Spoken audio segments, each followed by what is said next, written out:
this is about us, guys. 120 is about the devil, though. But this knowledge itself, this shit is about us. This shit is not about them. It's about us. It's about how we deal with this. It's not about us by exiling people or our own segregation. None of that shit. We own all of this, though. You know what I'm saying? Mm-hmm. So even, that's the thing that people didn't get from the father, though. Even like black militancy, the idea of segregation, shit like that. Like, we got to separate from the white man.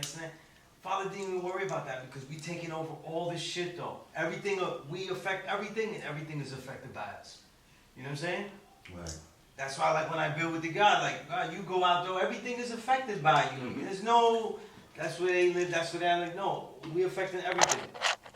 We're God of the universe, not God of this block, not God of the, you know, building. Allah and Justice Square. You know what I mean? Like, we get our powers and go to Allah and Justice Square. None of that.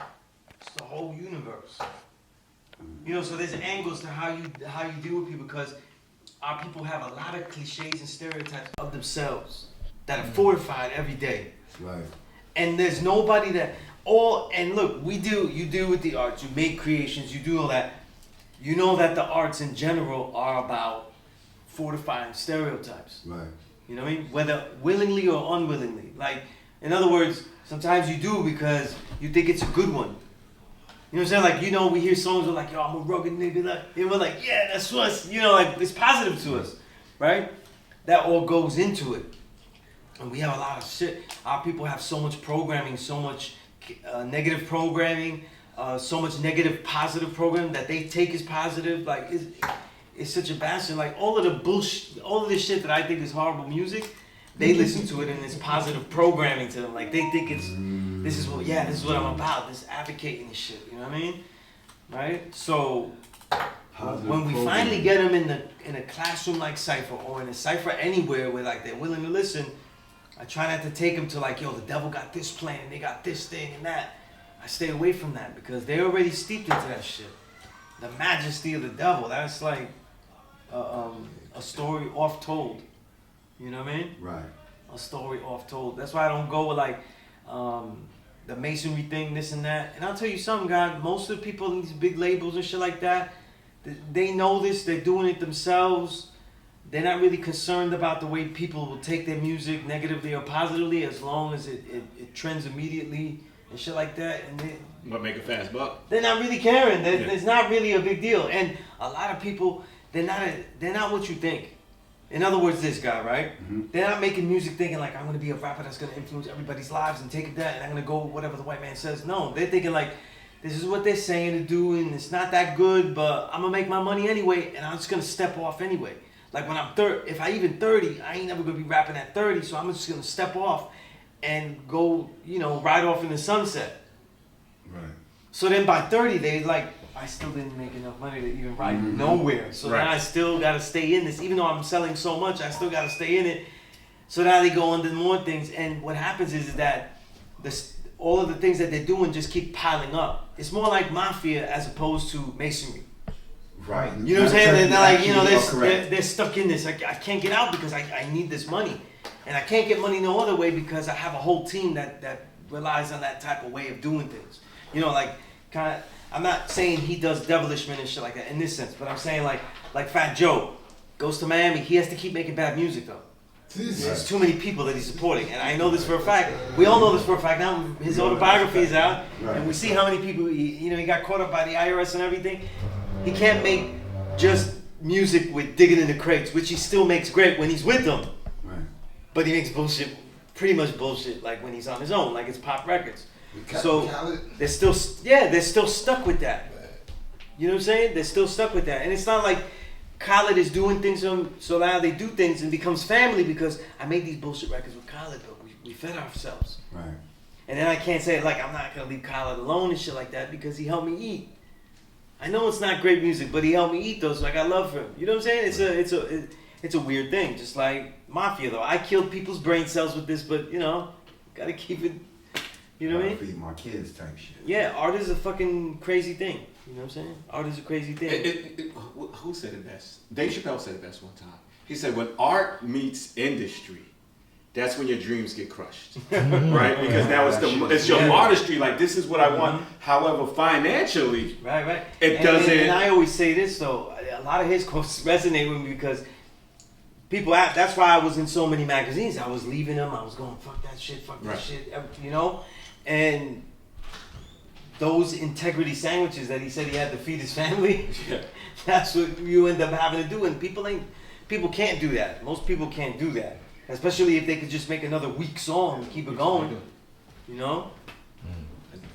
So, I just, every time, it's kind of like, I'm hearing Freedom's voice, right? Papa Wu's voice. But I'm looking at you, and you know how he's like, yo, I can't let my children listen to this. I can't. They're not building, they're not adding on. Right? Because he's a neighborhood guy to me. You know what I mean? Like, he's down the street, like, you know, Fulton Street, whatever, where my pops told me don't go. You know what I mean? So when you hear it, now you're hearing it like maybe 15 years later, a little bit now. Now it's coming in. It's like, it's always a timing thing. Like the substance. You know what I mean? Like you get nothing out of that song we talked about earlier. Right? But then my guy coming up, I got my corny top 5, right? But like Heavy D was my dude. Big guy, could sing, could dance, and then you like Heavy just dropped it and then he'll dance. That's always mess with Sunez. Like, Sunez, can you dance? I wonder, right? At what time is it a verse that you just go like bust a dance to on some? I don't think I have one of those though. I don't. I don't got one of those. Like it's like always like a certain like a chorus or a line. It'll make you do a little something to it. Yeah. So it's I don't know. It's just, when you start looking at the artistry, it's like how do I want my art, but then the money concept, like that's where the compromise comes in at. You know what I mean? So that's why, you know, I guess you got your independence. I'm not a music industry guy, so I really don't know the layout, but I just see that's where the compromise comes in. You know what I mean? Like, it's like, okay, I want to get paid. I gotta eat. So as this is what they want. I almost gotta make something. When you make something commercial, right? When you make something commercial that they wanted to, it's still I don't want to put there, but it's still something you made. And when people make it and then it actually works, even if it's lesser music, they feel like, wow, I did make something that resonated, and that still feeds the ego. You know what I'm saying? And that still took some skill because they had to figure out what people wanted and actually give it to them. And so that feels like they did something dope. Right. Even though like we're hearing it, like that's, you know, we're weak. You know what I'm saying? And not everybody could. It sounds crazy, right? But in all the years, I have to say that it's not everybody that makes quality music can actually make a more pop song. That's not in everybody's wheelhouse either. Well, look at Nas. Nas is a prime example of that. Right, his most pop songs aren't really that catchy. Horrible. They're not, But you can listen to them all Magic 2. Oh, man. I didn't listen to all of it, man. I'm big on Nas. I think he's a GOAT candidate. I think he's, you know. Nas was a kid rapper to me when I came up, because when he came out at 14, I was like 11. You know what I'm saying? And, you know, it was amazing that a young man was rapping like he's 40. You know what I mean? Like he's 15 years old, rapping like a 30-plus-year-old man. If you listen to Barbecue, those are not kid lyrics. You know what I'm saying? So they seem like survival lyrics to me. Right. You know what I mean? They seem like exactly. like my back is against the wall and... At 15 years old. Yeah, like who sticks up nuns? They're known for doing charity in the neighborhood and people give. He was an 8th grade well, she dropout. gonna give to me. You're just like, whoa, you couldn't ask for that. But she goes to say no. You know understand who he is. He's an 8th grade dropout. Well, it's like Freddie Fox, who was his bodyguard for a long time. So right. There's one thing you didn't know about Nas, and the first thing he said was, when you go to his house, though, he has books laid out everywhere. Everywhere. That's because that was his father. He's reading. Kept the library in the living room. Well, no, that was kind of the era because when he's coming up, it was the riff. Reading is fundamental. Like that was like one of the reading is fundamental. Right. The Black Books era too. Right. That was when they were getting reprinted and shit. Right. So everybody was into it though.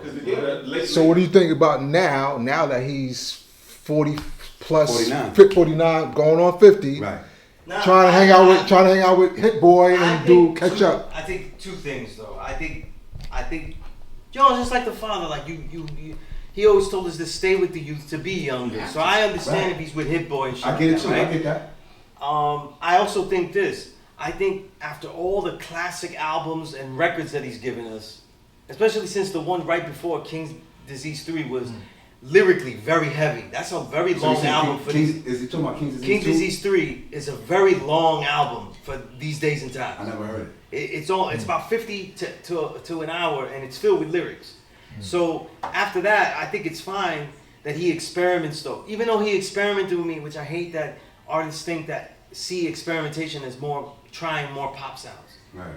You know, I like experimentation more the Killer Priest lane, where he becomes more of a folk MC. Okay. You know what I mean? Like weird shit on that lane, or like Al Divino, or you know, shit like that, experimentation that way. But so I can't be mad about Nas, but that doesn't mean that I care for it like that. It's kind of disappointing to Oh, me. Magic 2 is the new one. Yeah, Yeah, Magic I don't hate Magic 2. I just would like to see experimentation of a different kind, not of a commercial kind, but of a different kind. Well, I've been experimenting to a degree because I know you've heard my music before, Sunez. Of course, yeah. But one of my best friends, like a big brother, is part of Fishbone. You know, the Black Rock and Roll. Oh yeah. Chris Dowd is my big brother. So he sent me tracks to do songs. Now you understand, this is a R&B rock and roll dude who sent me tracks because he wants me to expand my just my talent and what I'm into. So when I let people hear that music, they're ecstatic about it. But then I know it's me stepping out of my realm. You know what I mean? And that could make me fall flat on my face. Oh yeah. Well, I understand. 'Cause I feel like every time I make a song, I'm stepping out of the realm. Right. Every single song is Right. But there is no song I'm like, oh yeah, this is nothing. But when I listen to you, like I said to you the other day, God, you don't spit rhymes, you do poetic lessons. Yeah, but I want to say, Sunez, this stuff that I've recently heard, you're sounding like you're getting a lot more in the pocket of a rapper. Yeah, I can say that too. The last, because you shared something on your Instagram, and I was like, this sounds like Killer Army, like yeah. Maybe it's time to shoot. Yo, I noticed that too. So you listening? Okay, I'm listening like, and the cadence in your voice and everything. Your cadence and your aggressiveness, because when you do your poetic lessons, you lay back and but lately you've been right. It sounds like you're really in the pocket of the beat more. Right. Okay. More, a lot more. You are. Some of it was taking out the floral extras that I like to put on paper. What you see? So like for example, a lot of raps take out prepositions and the, then, so. A lot of times I have those in there because they look beautiful to me. They have a certain cadence in stanzas of poetry. They have a certain balance to them. But when you rhyme in them, they don't always work though.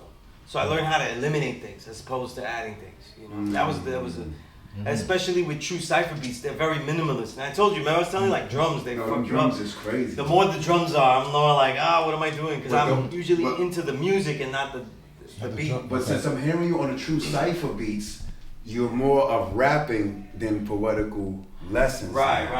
And I think But it's because of the still, drums. everything, if you take the verses out and read them, those are really, it's still poetry. It's poetry, yeah.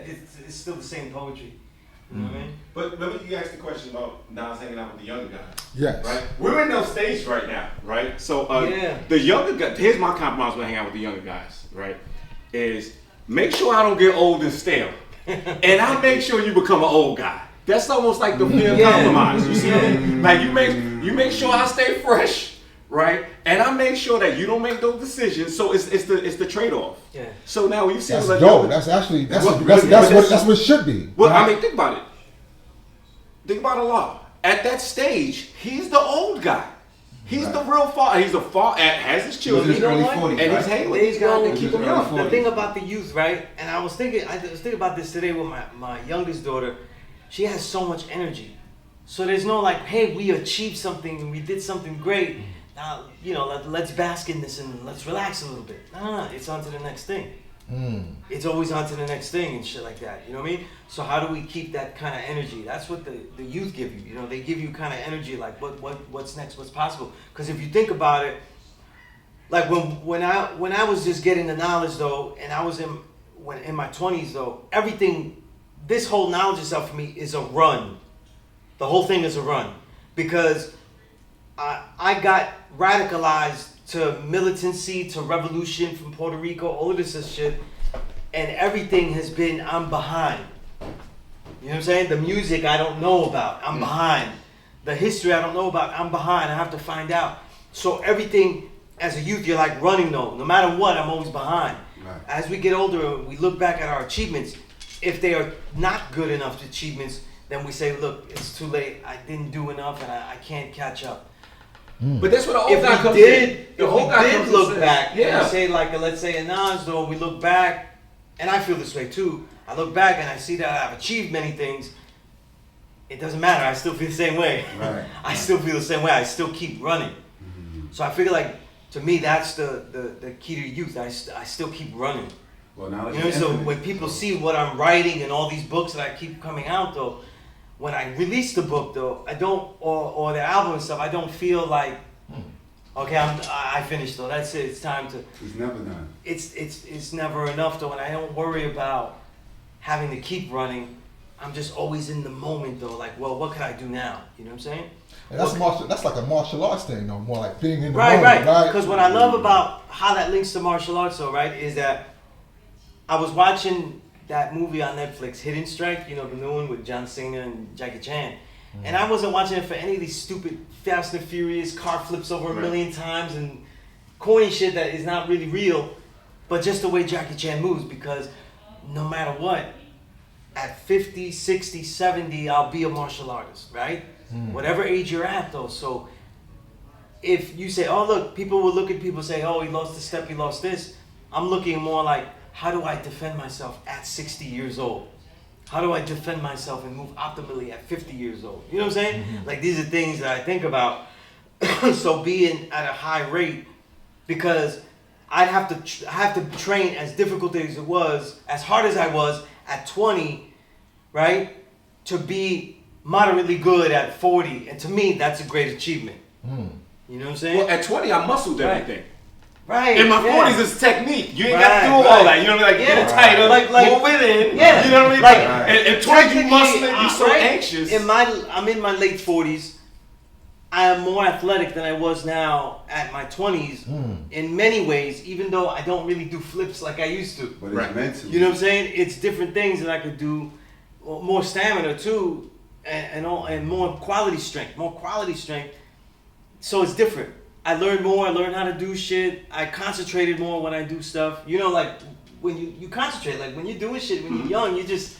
But think like if you do this shit. And we did a heavy workout this morning. Right. At night we doing stuff like soft things. You know what I mean? Where we might do something light in the morning and know in the end we really understand time as we get older. When you're younger, you really don't understand time. So when you started with the whole my daughter runs, she runs. She said, Mama, we have to eat a snack now. We have to drink something now, right? Because they'll play. They really don't understand structure and things like so. Now this is where the old guy comes in and he's like, "Yo, we're gonna do a break, right? When we break, no, slow down. We got this. That's where the coaches. That's why the players turn coach. Or channel it though, because a lot of times at optimal times when my daughter's like really at a peak, I'll be like, okay, we got to do something else, and I funnel it into something more educational. You know what I mean? And I slide that in and everything. Because daddy's tired. They tired, but then the thing is that when before you know it, you're gonna be doing daddy-daughter dances, right? And then you can't do all the fast stuff, so now you're doing the ballroom, right? But it's softer, it's more graceful, right? It has more style, like the Chi-Town Steppers. It's more graceful. They ain't doing nothing, they just step, then they turn it. Right. But it's the soul. It's smoothness. And when the age you learn I always tell people, it says, when I was coming up, the girls used to say, oh, you a baby, right? They're like 2 years old, you're a baby. Now, when you get older, you become more distinguished. We're not as fast, but we don't lose our strength. And then what happens is that we get more technical. And then, someone like a Nas, like, if you take a rapper like that who's like been around almost 4 decades now, right? So this is 4 decades, and then he's about to hit 50s. So this is like majority of his life. Yeah. Now he's hanging around guys who are like coming in the game that are really trying to make their own foundation. 20 years younger. Think about it. He put children through school, through collegiate school with this. Hundreds of people. And if you know his personal life, pay child support and things like he's went through real talk about marriage, talk about separation. He's actually put very vulnerable. with yeah. himself on the Absolutely. records, right? And I think that's where he buys. He almost like the singers, right? So he's very vulnerable with himself. Right. And then with that, the young guys who will come up, yo, I remember when I heard this. You like, my man, that was a 2000 this cut. So And when you look at if an MC's a writer or anything like this, if you look at authors though, this is when they hit their peak, the 40s and shit like that. They're not even. that's why I said You know? it might be time. Like you writing. It might be that time where it's that. When you hit the 40s, that's like your last hurrah. Like you know how that 3-inch Right, punch. right. I'm a hit him. Right. Young buck, we gonna dance. Well, I might take it to. everything that I wanted to, every dream or thought that I wanted to write like when I was in my 20s, I write like that effortlessly now. It's seasoned. You know what I mean? It's seasoned the way you now. want it I to do be. too. Deaths in your I do too. family, But when financial hardships. if I look back though, that's thousands and thousands of pages though. You know what I mean? So, but then how do you? Thousands of pages, condense thousands it? of hours. Right. Yeah. Because like I said, like the journals, like that.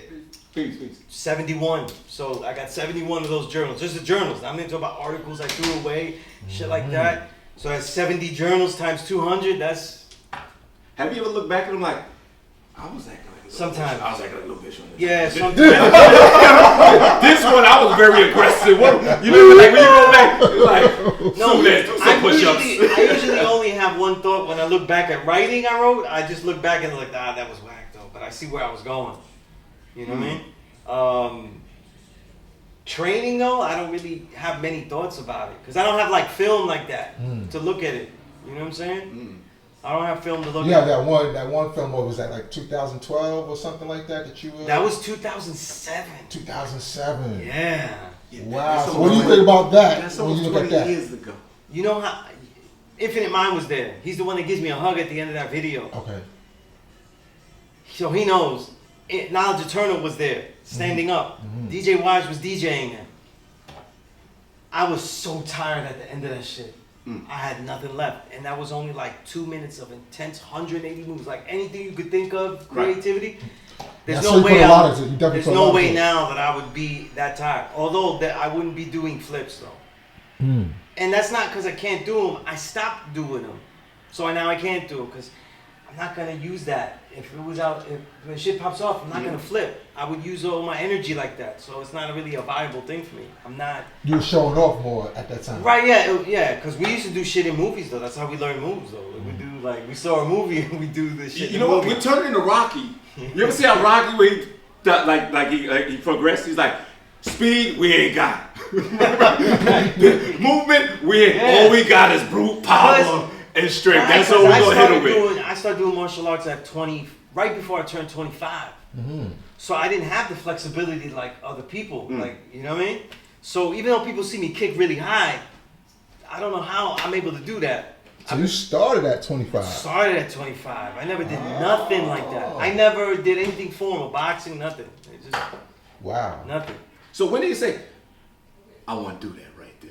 No, it was the guards because Okay. we were cleaning out the bottom. We were throwing garbage bags, and the garbage bags was big, and I'm all little. Okay. And they were like, "Yo, as soon as you in shape, you should train with us and shit." I said, "Train? Do what? Like, you know, kung fu and shit." I said, "I'm not doing all that." You know how if Meg always hits you with the, hey, when was the first time? right, yeah. How smooth. Yeah. Oh, when was the first Yeah, time? yeah. What Yeah. led you to this knowledge of self, right? He gets real, almost like a little bit of Don Cornelius, but very like, when was the first time? Yeah. And it's almost like, He got the Cornelius. He baby. gets, once you know it, if he get real deep on you, it's like, oh, here we go. But it's like, it applies to everything though. Yeah. Like when the first time, it was like, man, I like this Listen. camera. Like I likes it. I want to. This is who I am. God, I'm telling you, people talk about like it's been a blessing to share with so many people, but the same thing. If people think that there are worthy things I've given students all these years, I've learned so many things here. Like it's so many disciplines. You know, I learned kung fu here. I learned the knowledge of self here. I learned how to write. I learned how to write to protect this building here, because that's what we were doing when we was writing. And we was writing bylaws and we was doing things like that. Like this is where I learned all that shit. You know what I mean? Activism for the community and things like that. I learned all that here, really. You know? So that's, you know, Seagun Bobby Whitaker was, you know, is, you know, the Seagun for so many of us gods. They brought me to him. And just like the gods, though, because he's an honorary 5%er to me, he was like, listen, if you train hard, I'll teach you every time. Just work hard. That's what he had to tell me. It's free? Hey. You gonna teach me? Yeah, I was like, okay.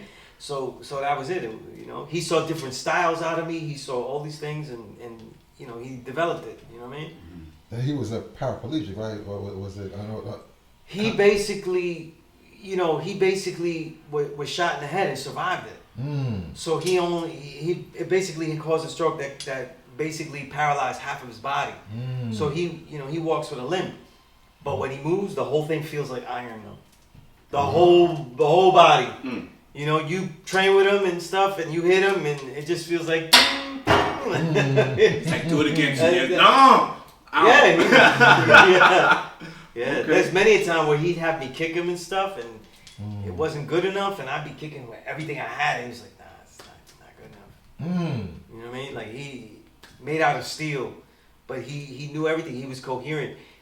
He doesn't always say everything conventionally, but because he's so, Sigung Bobby is so well-rounded in like the ancient Buddhist texts. These were the things that I was studying also, because I was so into Kung Fu and the Chinese culture and all these things, that when he would speak, I would know the cadence and the style of teaching that he was giving me, even if it was fragmented in his speech, you know. So to me, he taught me really easily, and he would be able to. It's also a style that I learned from him to teach in the classroom, because I was teaching once a week, and if I made sure that if I taught people things once a week and I didn't see them until next week, even though they should be contacting me. That if I taught him if he taught us something, he would tell me, you don't have to come back until 2 weeks. He would tell me that. You don't have to come back until 2 weeks. But then that doesn't feel better. Like, oh, I got 2 weeks off, because now it's like, you come back 2 weeks, so the shit better be good and not all wrong. You know? And if we came back weekly, we could try things like, yo, Bobby, I saw this in the movie. And then he would show us why it was right, or things like that, like what was wrong with it, or what to do better. You know? Is that more like an observation period? Oh yeah, like practice, study, work on this. A lot of it was because come back in 2 weeks. We was training with him at Mount Morris Park. That's why the tradition was like with the guns. That's where we was going up to Mount Morris Park. You know what I mean? And when we was training there, we was all there from like 12 to 7 at night every Saturday. Sun up to sundown. Yeah, and that shit gets hot up there.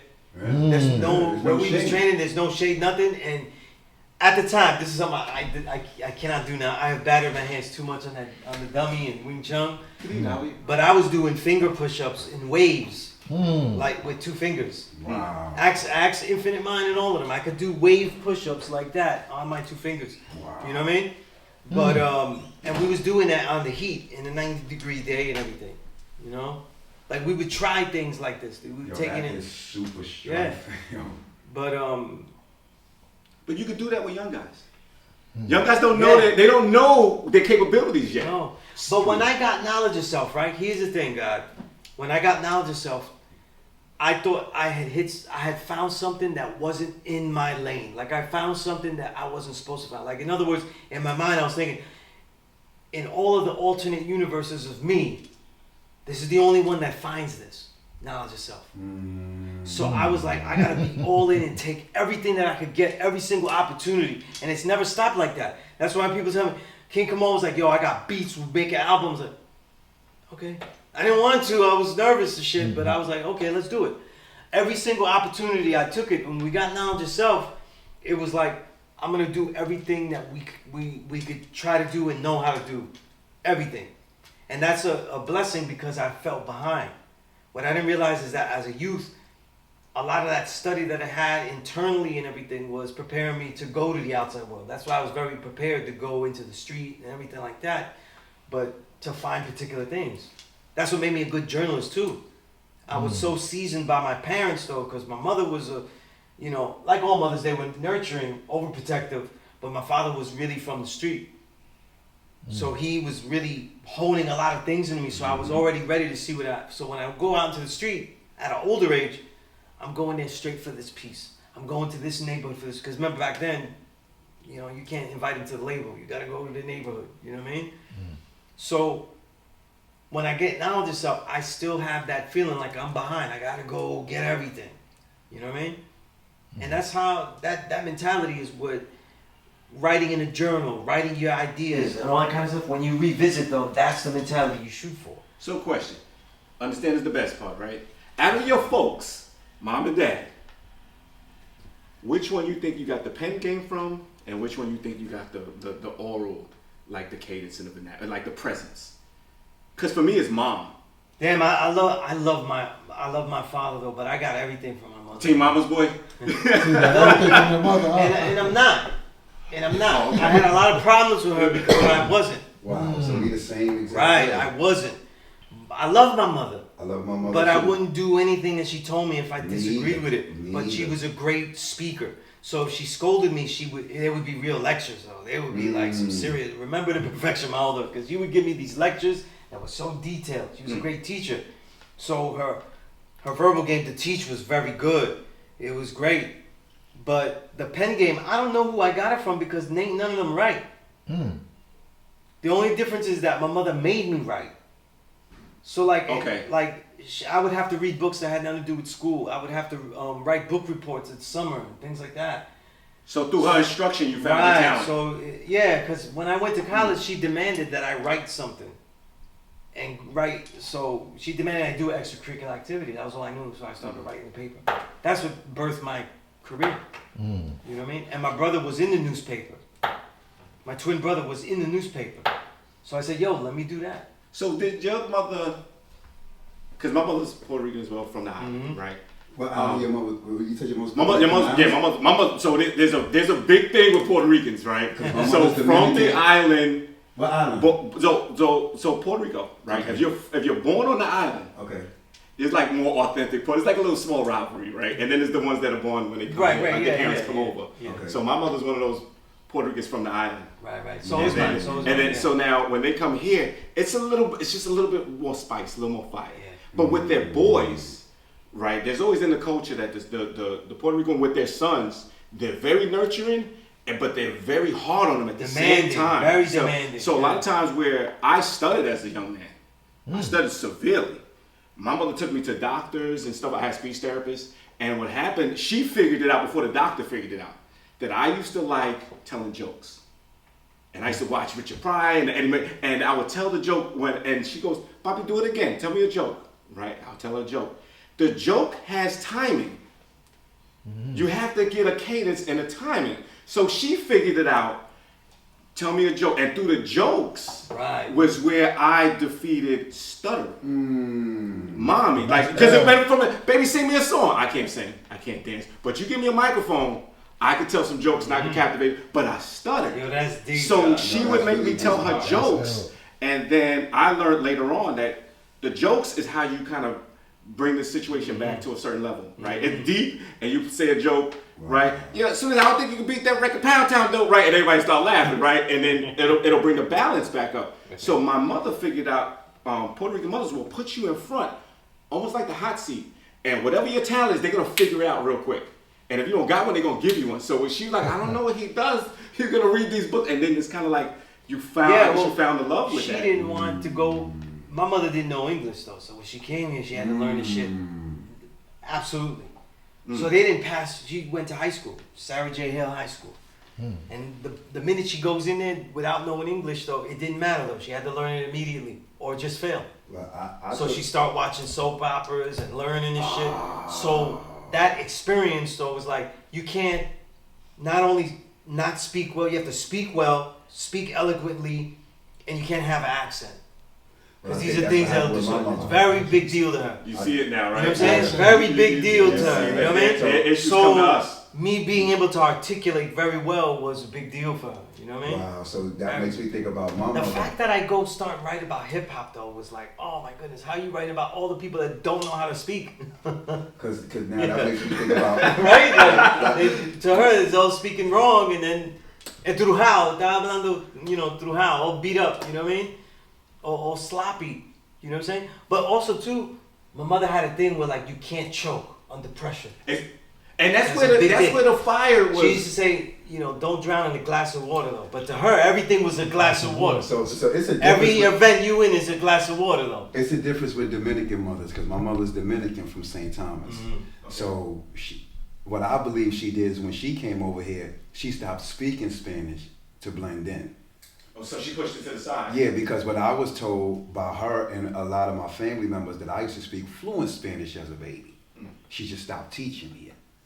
You know what I'm saying? Right. So when y'all say that making me think like, okay, it's really a difference on how, you know, I guess the Dominicans and the Latin It's and Puerto Rican different, mothers. but similar because it's Right. like forced assimilation. Here's one difference. Don't forget that Puerto Ricans on the island, when they took over the island, they were deliberately teaching assimilation as an overt course, not as a subtle culturalization. So they were teaching you the proper 4 food groups. And they were teaching you fruits that they never seen before. They would teach my mother the 4 food groups, and they would teach her fruits, apples, oranges that she never ate before. She ain't never eaten no apple, orange until she came here. You know what I mean? Strictly bananas out there. Yeah. Everybody has a banana. Mangoes, quenepa, you know what I mean? Like they don't have high that. sugar fructose. Yeah, they don't have that. So apples and oranges is American. You said, right, yeah, Americanized? they didn't eat that. So all of that Americanization on purpose, you know, don't speak Spanish anymore, all that kind of stuff. These are things she didn't want me to suffer, so she made all of me and my siblings speak exceptionally well, where you can't tell the accent, you know. She didn't know that we was gonna end up with fucking Brooklyn accents and Right. shit, you know, and all that, right? So how is she supportive with your writing? Is she like? Well, when she was alive, she loved that I wrote, and she was proud to see my byline though, and she appreciated what hip hop was because I was able to articulate it to her. You know what I'm saying? I was able to articulate it to her. Because you know? Once you start and it looks good, you see Sunez, he wrote another article. Did you read it? Nah, I didn't read it, but I got Well, all of those things were a challenge though. Me having a different name on the byline, Sunez a lot, that was a big deal. That was, oh my goodness. Why? She wanted your name. Of course, She wanted yeah, your full my given name, you know. She didn't like the Sunez a lot thing. No, that's not my given name. That's my None of given the moms like name. that. None of them. So all those things, you know, but they, you know, family came to appreciate it because I achieved things in it, but that doesn't mean anything, you know what I mean? Like my parents didn't know that I even did martial arts, and because once I was an adult, I just did things on my own. They didn't know I learned martial arts until I was good at it. And they were like, "What the fuck are you doing?" And they saw all these weapons and everything.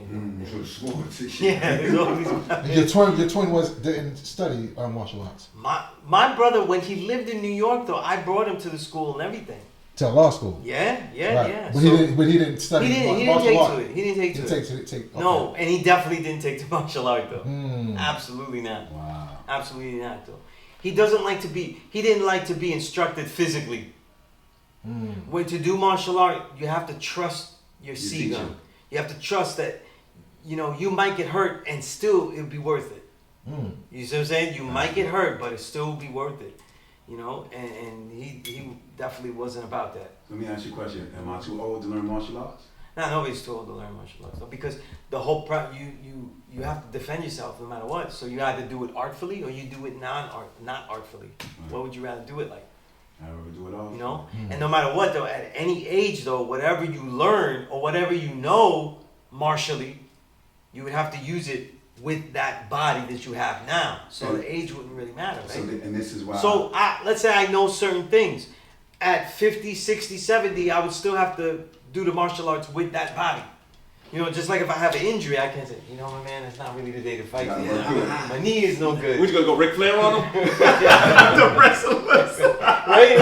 You can't do that. So you gotta know what you could do in your body. So it's always relevant. It's always useful. Right. You know?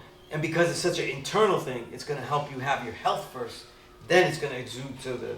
Well, which is one of the reasons I stopped smoking, because I realized I'm getting older now. That's absolute, yeah. I gotta focus more on the body that I have, because I don't have another. You know what I'm saying? Yeah. But the fighting game lets you know when you start to train, I need to start running. Yeah. I'm a little heavy. It really forces you to look at yourself. You find your right weight too. I actually like to hit the track and go running. I like that shit. I actually started back up about a month or so ago. I stopped, but I'm back on it now. Because you know, at the beginning of this month, today's only the 3rd. I've been doing my everyday workout. you know, now I'm starting to go through doing the laps again because I need to get my breath up. I need to cleanse my body out. You know what I'm saying? And because if you ain't got cardio, you ain't got nothing. I don't care how Right. much weight you lift. I don't care because what happens is that you got to be able to throw them things a lot. Right. You got to be able to. You got to. When you look at the opponent, it's like, here we go. Or you look eye to eye, or maybe a little bit. See, you have to be able to do it all. That's the misnomer that people be having because they be like, oh, I'm not doing no cardio because a lot of bodybuilders can actually get great bodies without doing cardio. You know what I mean? And they get away with that. But we're not here to just look good. This has got to be effective. but they don't have any stamina. No, but they don't need it though. They're just bodybuilding. Right, It just has to look great. You know, so if they do cardio, it's the fat burn, and they might just walk like a couple of miles and just walk back. You know, as slow as possible. You know, but you need cardio. Like when I started to train, I still wanted to look big and everything, so I was like 20 pounds heavier than I am now. But I realized I didn't move that fast, so I was moving that slow. You notice the difference. Yeah. Like I'm in my bulking stage Yeah, right and now. I was like, yeah, that's the way. Oh Bulking. man. But But I was like, ah. I'm But carrying all I'll this go stuff. swimming and be like, I don't think I need to be bulking right now. You know what I mean? Like Yeah. this is summer season. It's the Right. wrong time to bulk because I like to swim.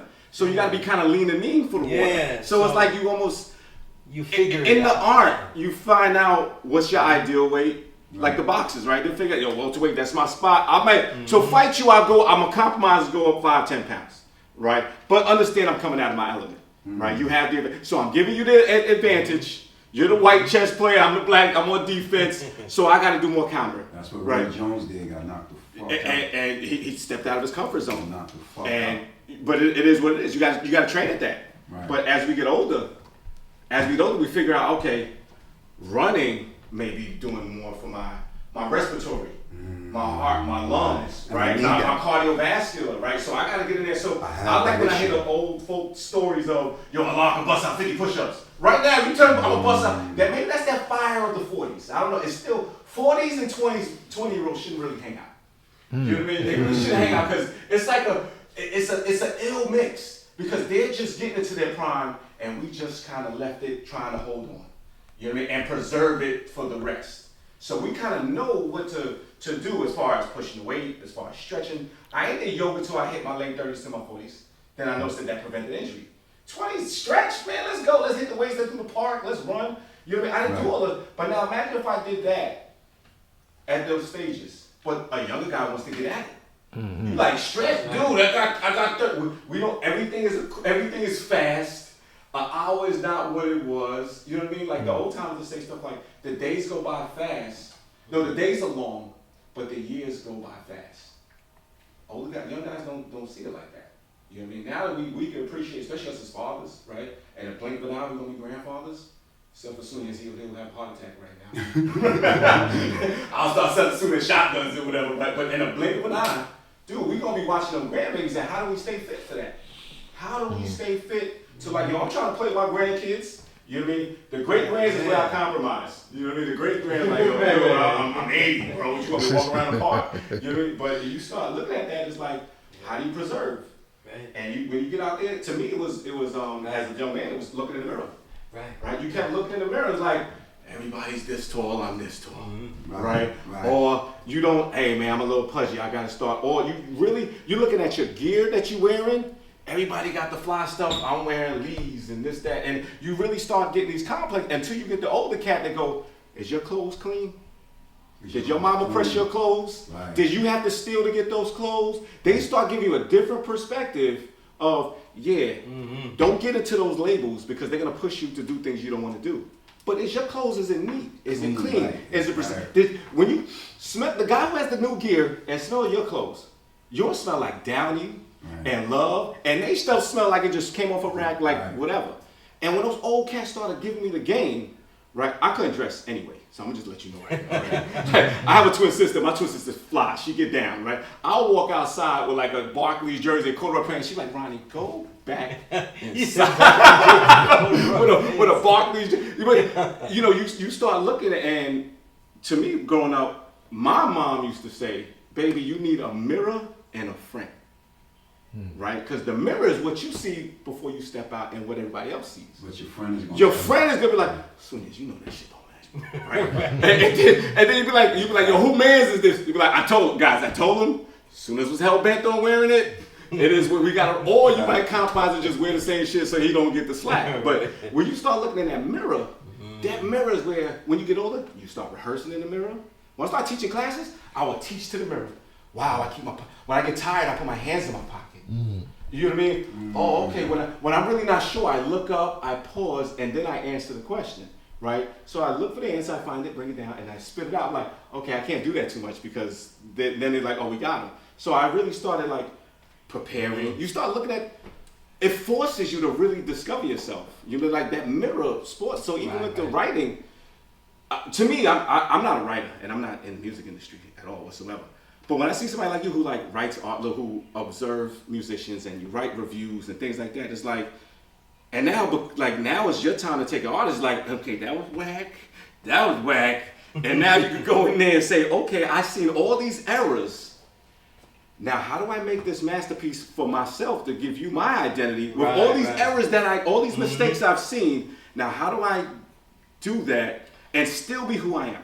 You know what I mean? And even if you say it's whack, I gave it my best shot. I knew what not to, the mines and the bombs not to step over. I gave it my best shot. And if it's whack, then it's whack, bro. I can live with myself. You know what I mean? And if it's good, then what happens is that you become the new standard because it's copycat with everything, right? If something's done really well, people copy it. If something's done really bad, they avoid it. So now what happens is that the true MCs start like, he gets it. Because everybody now, there was a phase where people would just, I don't write nothing down, I just spit. And I'm like, I think you should take your time and write it a little bit. Exactly. Maybe we should go back to that class. Oh yeah, absolutely. It's like, now you got 71 books. That's what I said. You look at the book and be like, this was. But I agree with that guy because when I do these works, I feel, when I look back on them, I feel like I gave everything I had in it. Like that's the best that I could do at that time. You know what I mean? And then would you do it again? Because I guess that's the refinement, right? Right. All right, I did it. Let's look through the review. Right. What we like, what we didn't like. You know what I mean? What's and then we go, how do we go in there with this? Yeah. So when do you know you have a final, like, this is it? I trimmed the fat. You got the protein, you got the meat, you got the muscle. When do you know he says, I think it's time? Do you do like a focus group? Or it's just all you? No, with the music, it's definitely what can come on. I give it to the God, and He'll tell me like, this is it. Okay. You know, when it comes to writing, though, after all these years, I just know.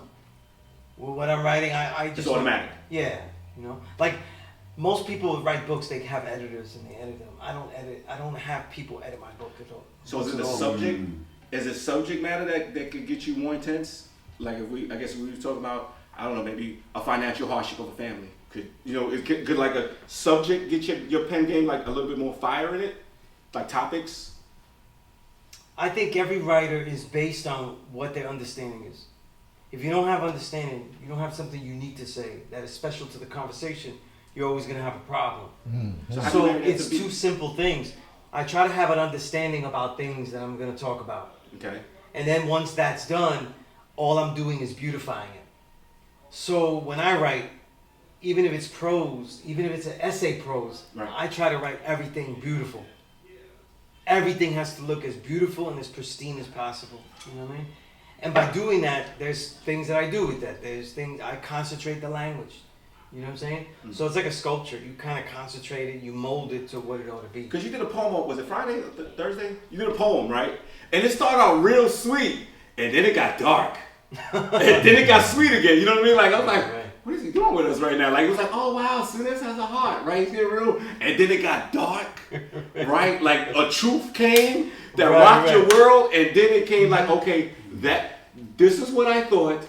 This event happened, and now I have a better understanding. And I go, wow, you know what I mean? Like it was a poem you did on Friday. Yeah. When I was on the live, it was that was one of the songs on the album, the Tenderest Trap, you know, and it was a song where the first verse, I figured out how I'm gonna write and how I'm gonna destroy all commercialism. That was the point. Okay. Smash the billboard, everything. Wow. By the time I get to the next verse, in the first verse, I realized all I need now is a woman to be that. Right. It was like, I was her. like, wow, this is nice. I need that woman to be united with me so we could do this together, though. This is right? nice. Yeah, right? It's beautiful, right? This is nice. But then when I meet her, she's really a spy, a piece of shit spy. And she ain't It got so dark. I was like, Sunez, what is going on? So that's what I said, like, we was gonna destroy the billboard, but she wasn't about that, you know? And I metaphored, like, her body, I metaphored it like a pen and a pad. Like, she, you know, I had a thickened pencil and her breastly beats, they destroyed me. Like, so her music was ruining my words. You saw it was like, Sunez, how could you, right? But then it's like, now how could I was in the love game, and I didn't know that there's breaks and downsides to it, and she showed me, and now I'm hardened. You know what I mean? And it's like, but I still want to love. I'm hardened, but I still want to love. That was the goal that we had, but that's a lot like a 5%er's life too. I made it with music though, but a 5%er's life is like we're trying to find the earth to do these things with, to be a warrior partner. And as we go through things, they like a lot of times when they go bad, they want the lavishness and the fruits of being that warrior that leads. But then when it comes time to it, though, they don't want the hardships. They don't want the difficulties that come along with that. You know? And so I kind of metaphored that into the song. And that's why it was called the Tenderest Trap, because the saying, Frank Sinatra has a song called The Tender Trap, and it's about women. Oh, yeah, because we was talking about Tony Bennett. They was talking about Tony Bennett. Yeah. And Frank Sinatra has a song called The Tender Trap, so I called it The Tenderest Trap. You know what I mean? The Tenderest Trap. The Tenderest Trap. Oh, man. So That's an L flip. It wasn't rhymed. He, like, read it. Right, I read it. Even though it rhymes, I read it. When it started off like, oh my God, look at this. And then it go, oh my God, Sunez. Right? And then it just got hard. And like, okay, he learned. And I picked himself up. Yeah. And now, but the irony is that I still want to love. Oh, you know yeah. That's the irony. I still want to love, but now I gotta put this hedge up. The way that I got to this writing level, like in the song and in real life and all that, is because I did love.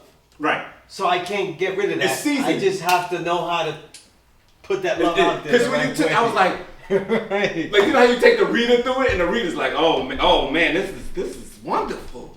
Wow, he went real. Right. He went real. You know the books that they sell in the CVS and the corner, like he went real romance novel with it, and I was like, wow, look at Sunez. Then Sunez was like, and then. It took a turn. I didn't mean to be so dark. Yeah. But those beats are very grimy, you know what I'm saying? I can't be all lovey-dovey and all that shit. So does the beat sometimes? Do you write to the beat sometimes? I let the beat take me on the cadence that I'll use. Okay. But I don't let the music tell me what I'm gonna say. I always have ideas of what I'm gonna say. The way you spit like you write without the beat, and then catch the right beat that fits with your rhyme. Right. Because that's how I grew up writing. I grew up writing in acapella. Because I have a lot of things I want to say, so Right. I'm going to say them anyway. And a lot of times, Kamal is giving me the frameworks of songs. So I'm going with his framework too, and going off that. You know what I'm saying? So he's like the DOC of your crew, like the. That's why I call him Quincy Kamal, because he's Quincy Jones. Oh, so he's putting everything together. Yeah. Okay, got you. Orchestrating. That's pretty nice. I take the challenge with this, so I don't like really pick beats, none of that. I have said no to no beats. But whatever he gives me, I use. I just use it. But your ear for beats is phenomenal, because when that beat came on last week by mistake in my bag, and it came on, you was like, oh, it was a half a second, right. And you said, yo, that shit's crazy. And when I sent it to you, you heard it. Right, that was a piece. Yeah, right. We doing something on that. No, we're gonna do that. You know, but it's like this exercise to me when I work with DJ Toshi and I do Classic Stone Radio with him. He decides the guests most of the time, unless he can't get one, and he'll decide guests that sometimes they're not like, lyrically they're not as easy to have conversations with, because their rhymes are just battle bars. So like, what am I going to talk about? Okay. Right? And so he gives me the challenge of like going through their work and constructing the interview, so it hones my interviewing skills. What is the worth of this music? What is it? Because he always has good music and good artists. So, but it gives me the challenge. Because the cheat code in doing an interview for me is if they have real deep lyrics, all you gotta do is ask them like, yo, do you slip 120 in there every now and then? All the time. All the Okay. time. And all the work, you know what I mean? Like hidden. Oh, no, I hate when it's blatant. I say that he's correct. No, he does yeah, I don't poetical like doing lessons. anything. I don't do anything blatant, though. Sunez's I've style I always call written- poetical lessons. Yeah. When Jesus said half short, twice strong, I love writing like that. And I was fortified. Like Prince used to hate people building for a long time. So he has to, right? You know, used to build with him. And when I used to build and he would wheel in, and I'd be up there building and he'd wheel in the back, I'd be like, Terry's mathematics is really, and I'm doing it as fast as I could, you know what I mean? If I had like a long build, I'd be like, Terry's mathematics is understanding, you know what I mean? You gotta have the clear between revelation and purpose, and I'd be, boom, finish it. Because if it went too long, I know he might like think it was whack or something like that, you know? So could a new listener be able to follow your music or no? I would hope so, but I don't think that anybody could get what I'm saying in one listen. I listen to some of my verses though, and I don't get all of it. Now, but the thing I have is, to go back. the type of music that you make with your lyrics, a person who has knowledge, who's read a lot of literature, can understand you precisely. You know what I'm saying? When I hear you, I get it. But it's like a good song, right? You would hope a good hip hop song out. The way I do it is the way I like it. That you would say, wow, that sounds dope, and he said some shit, but good enough where I'm gonna go back. Like to me, people think they know what he's saying. People think they know what he's saying because his theme is gutter. Like, you know, it's Raekwon, it's gonna be about drugs and shit with a little bit of knowledge and stuff. But when you listen to his lyrics though, a lot of his layering is real complex. Very. You know? Nice. So that's what I love about that. Like you have to go back and you have to but I also love, you know, the way RZA rhymes at his peak. Yep, me too. Because he's saying so many things, like you have to go back and study through that. KRS-One. You know KRS-One more than any other MC, pop MCs, anybody. If you listen to his catalog, just shuffle all of his catalog. Now, I'm big on KRS, I have all his catalog. There's so many pieces. There's so many hooks to his shit. He throws hooks and gimmicks into almost every other bar, right? Yeah. You know, because you're from the Bronx. Everybody from the Bronx studies KRS-One. His music is filled with hooks. Filled with hooks. There's choruses on everything. There's never not a chorus though. There's never not a gimmicky line inside of it though. You know, shit that I do, like when I start doing on every album now, I'll have a song where at the end I go, we still build, we still build. That's from KRS-One. You suckers, fresh for 89, you suckers. Every year he goes, fresh for 1990, you suckers. Like, so, I was like, let me have something I say. So let me ask you something, Sunez. You know? When you heard my music, what was your take when you heard me? I didn't take. Because Sunez always says when the artist asks him, be ready for the No, I remember, he knows how to see it. But I wouldn't, yo, you know what's crazy? I would not have guessed if I see you every day. By the way you dress, it's P.E.A.C.E. Be dressing like that. But the way that you rhyme, I didn't think it was P.E.A.C.E. You know what I'm saying? I was thinking, to me it was more Queens, more maybe even Medina, because it was very layered though. You know what I'm saying? And you also can't always pick up the cadence though. So like, you know when you listen to a bar and you know like, oh, there's the rhyming word coming, and that's how people, the basic travel. Right. You don't always use the it's like Doom. Doom is a good example. Doom doesn't always rhyme where you're supposed to. He deliberately will extend one and then do another one. You know what I'm saying? And he still keeps the cadence though. You have a lot of songs where you do that. Okay. And I don't know if you're doing that consciously or it just comes out like that. It just comes, yo. I noticed that when I go back and when you go back and listen to it, you're gonna hear, see what I'm saying, because you do that all the time though. And what's dope about that is that that means you have to change the meter. You have to go a little bit faster, go a little slower, which means you have to shove stuff in bars or stretch out bars. You know what I'm saying? Stretch out bars. And it doesn't come out whack. It helps that your voice, you have a dope voice. You know what I'm saying? A whack voice fucks that up. But sorry. What Guru said is most Guru. Guru is one of my favorite rappers, man. Like right. You know? So you know, the way you rhyme is like ideal lyricist type style, so I love it. You know what I'm saying? Like that's the type of style I like. You know what I'm saying? Like this shit you did with Lex and Kesper. If you listen to it too quick, there's very few rhyme notes there. There's very few rhyme punchlines on that. and some of it turns to conversation, and then it goes back into the rhyme. And that's real hard to do. That's real hard to do. You know what I'm saying? But I've been doing that since I was about 12 years Yeah. old, like 13 when I moved to Forest. Like my influence was, you know, everybody say this man is a villain, but I grew up watching Fat Joe, you know what I'm saying, and Showbiz. Like those was the dudes, like, you know, like Cologito and Bronx L. I used to be sitting there watching, showing them just like that, mimicking them, just like I was a little boy. You know what I'm saying? DITC showed me that, you know, things can be a reality, and plus Show is not a rapper. So when I'm sitting here watching him, you know what I'm saying, do both sides, it gave me, you know, and he has knowledge of himself. So, you know, it let me realize that I had to master duality. Yeah.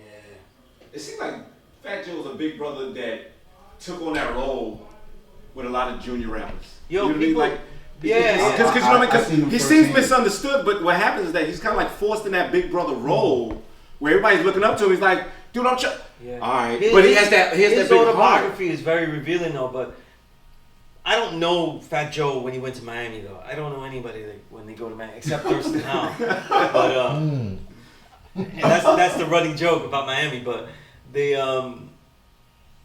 Fat Joe when he was here though, he as an MC, not before he started rapping, but when he really was focused on just the MCing, he was very local with the people.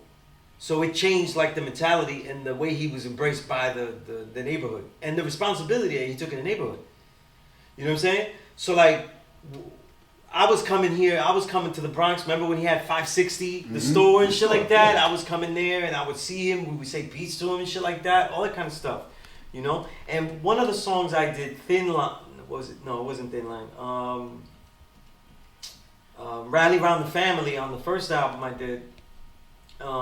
I talk about police brutality, and I talk about the story I had with Fat Joe, where we was marching against the killing of Anthony Baez, and it was years later, but his mother started another rally because his mother was going to be part of the council. She was running for council. This the kid in the choke on the right? When Yeah, they the chokehold. started the, Yeah, with the football, he was playing football, Right. right?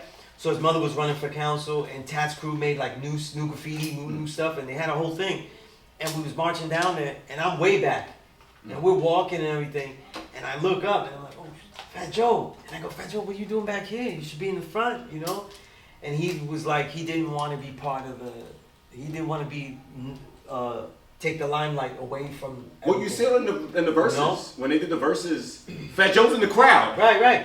Yeah. And so he always kinda kept He was that. there, so I talked about that because we talked for a while we walked that. You know what I'm saying? And in that song, obviously, I'm talking about how I realized that, like, yo, I feel weak.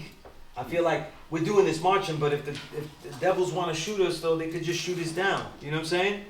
I got no real weapons here. You know what I'm saying? So, but that was, you know, something I was remembering. So he was really with the community and everything like that. You know? A lot of people don't know that. Though. Yeah, a lot of people don't know. They don't know, like, how it was in the Bronx and shit like that, you know? Like, how could Fat Joe and all be rich and stay in there so long? That was why, you know what I mean? And then also his mother didn't leave. His mother wanted to stay in the project. So Right, he, yeah. you know what I'm saying? Well, But a good autobiography, by the way. is that a thing? From what I noticed is that the New York City mothers Oh, they don't want to right. leave because they like the convenience of walking to the Elevators. store. Yeah, they like the convenience of I can go here, there, go back to my place, and leave. Versus the Southern mothers, they'll walk them out. You know what I mean? They know. I guess they're conformed. Like they're content where they're at. You know what I mean? So It's gotta be, right? Yeah. My mother would not leave. She would not leave Webster Project 40 plus years. She has her people. She has her She people. don't come outside, God. She just she just would not leave. She want all her kids to. She won't leave. Hey, that's home. That's home. You know what I mean? Home is where the heart is. Yeah, but you know you gotta grow. You know what I'm saying? That's their. So that's their. She feel like she's grown. right. I'm grown. Right. Guess what? She don't Right. have to. There's no children anymore. I don't know the circumstances. No, it is no So she grandkids. probably went from I don't know how many rooms So now she only got her own room. It's 3 bedrooms and she only sleep in the living room, God. I'm like, yo, Mom, so when you gonna downsize, when you gonna make a move? I ain't gonna fucking play. That's what she say. I'm leaving my house. Both my grandmothers lived in the same project. Puerto Rican grandmother had the 5th floor facing this way, this Atlantic Terminals in Brooklyn, right, Medina. And then the other one had the one facing Carlton Avenue. I couldn't do nothing. And anytime I was like playing with my friends, I had to go to the store. You know what I mean? Like, Oh, you out the window, right? Mijo, come here. Right. And then she would go and she would order me stuff and she would tell me what to get. Don't get it with your black grandmother. Don't get us mixed. Like, it was like I was always going back and forth to the store. But they always, like, I'm Project Affiliate, because when my parents went out, they just like, hey, go to your grandmother's house. I'd be like, which one? 3rd floor, 5th floor, right? And they would then shuffle us back and forth, right? But it was just one of those. That's kind of dope, though. That's dope, though. That's think it's dope. Well, and it was dope. Christmas, you know what I mean? Like so like around this time, you had a birthday party, right? So the Puerto Ricans come down, crash the party, salsa dance, you know what I mean? And then vice versa, we have a party. Everybody came back and forth, you know what I mean? So you really didn't want to fuck with us in our building. You're like, we were deep because of That's that. what I'm saying. Like the But at the support same system. time, now flip it. Support system, exactly. Flip it. Yeah. It's nothing I couldn't do with his mother, your mother, you know what I mean? I saw Ronnie around the corner acting a fool, and then they had their little, you know, so it's... No, it's not dope as a kid, but it's dope as a, you know, as a structure. Right. Like the Exactly. family support. Like as a child, you're like, I can't get away with nothing. Like the same Right. thing with me. Like my mother, she's like, don't go down that block, and I go down that block. And I saw you. How you seen it? You wasn't even over there. Well, somebody was over there. Exactly. Listen, they got these spies, right? Right. But my father's mother, right, Nana, she would, when I started dating, high school, when I started dating girls, it's like I'm finally like dating them, and at this point I'm having sex. Right? So was it a problem with them when you was bringing girls home? Because my mother was I'm about to build right into that. Right? So my black grandmother would say, Ronnie, 1 and 1 is 3. They look at the girl. 1 and 1 is 3, and they will. And I'm like, and I would tell What them, does that mean? With Bill on that, what does that mean? 1 You gonna get it pregnant. and 1 is 3, right? Wow. So it took me 2 days, and she goes, Ronnie, don't do me a favor, sweetie. Until you figure out what 1 and 1 and 3 is, don't see that girl no more. And I'm like, Grandma, I'm not the. It's time, like it's go time. She come into the crib, it's go time. It's go Do me time. a favor. I'll end up walking the girl back to the bus stop. We went and did something else, right? And she goes, until you figure out what, it took me 2 days to figure out what 1 and 1 and 3 is, right? A little slow. So then, I'm like, 1 and 1 is 3. I had that, everybody kept saying, Ron, you can't do math. 1 and 1 is 3, right? And then the other mothers was like, 1 and 1 is 3. And my father goes, she used to do that shit to us too, son. Don't even worry about it. But they were saying, like, yo, listen, be careful of the woman that you pick. You know what I mean? So they had a slick way of saying, I don't like that girl. You know what I mean? Like just looking at her, looking at you. The fact that the girl is following, the fact that she's following you, right? Right. So, cause remember, they feed us, they nurture us, they know us. So when she would say 1 and 1 is 3, right? And then I'm bringing her upstairs to my Puerto Rican grandmother, and my Puerto Rican grandmother's like, why is she here?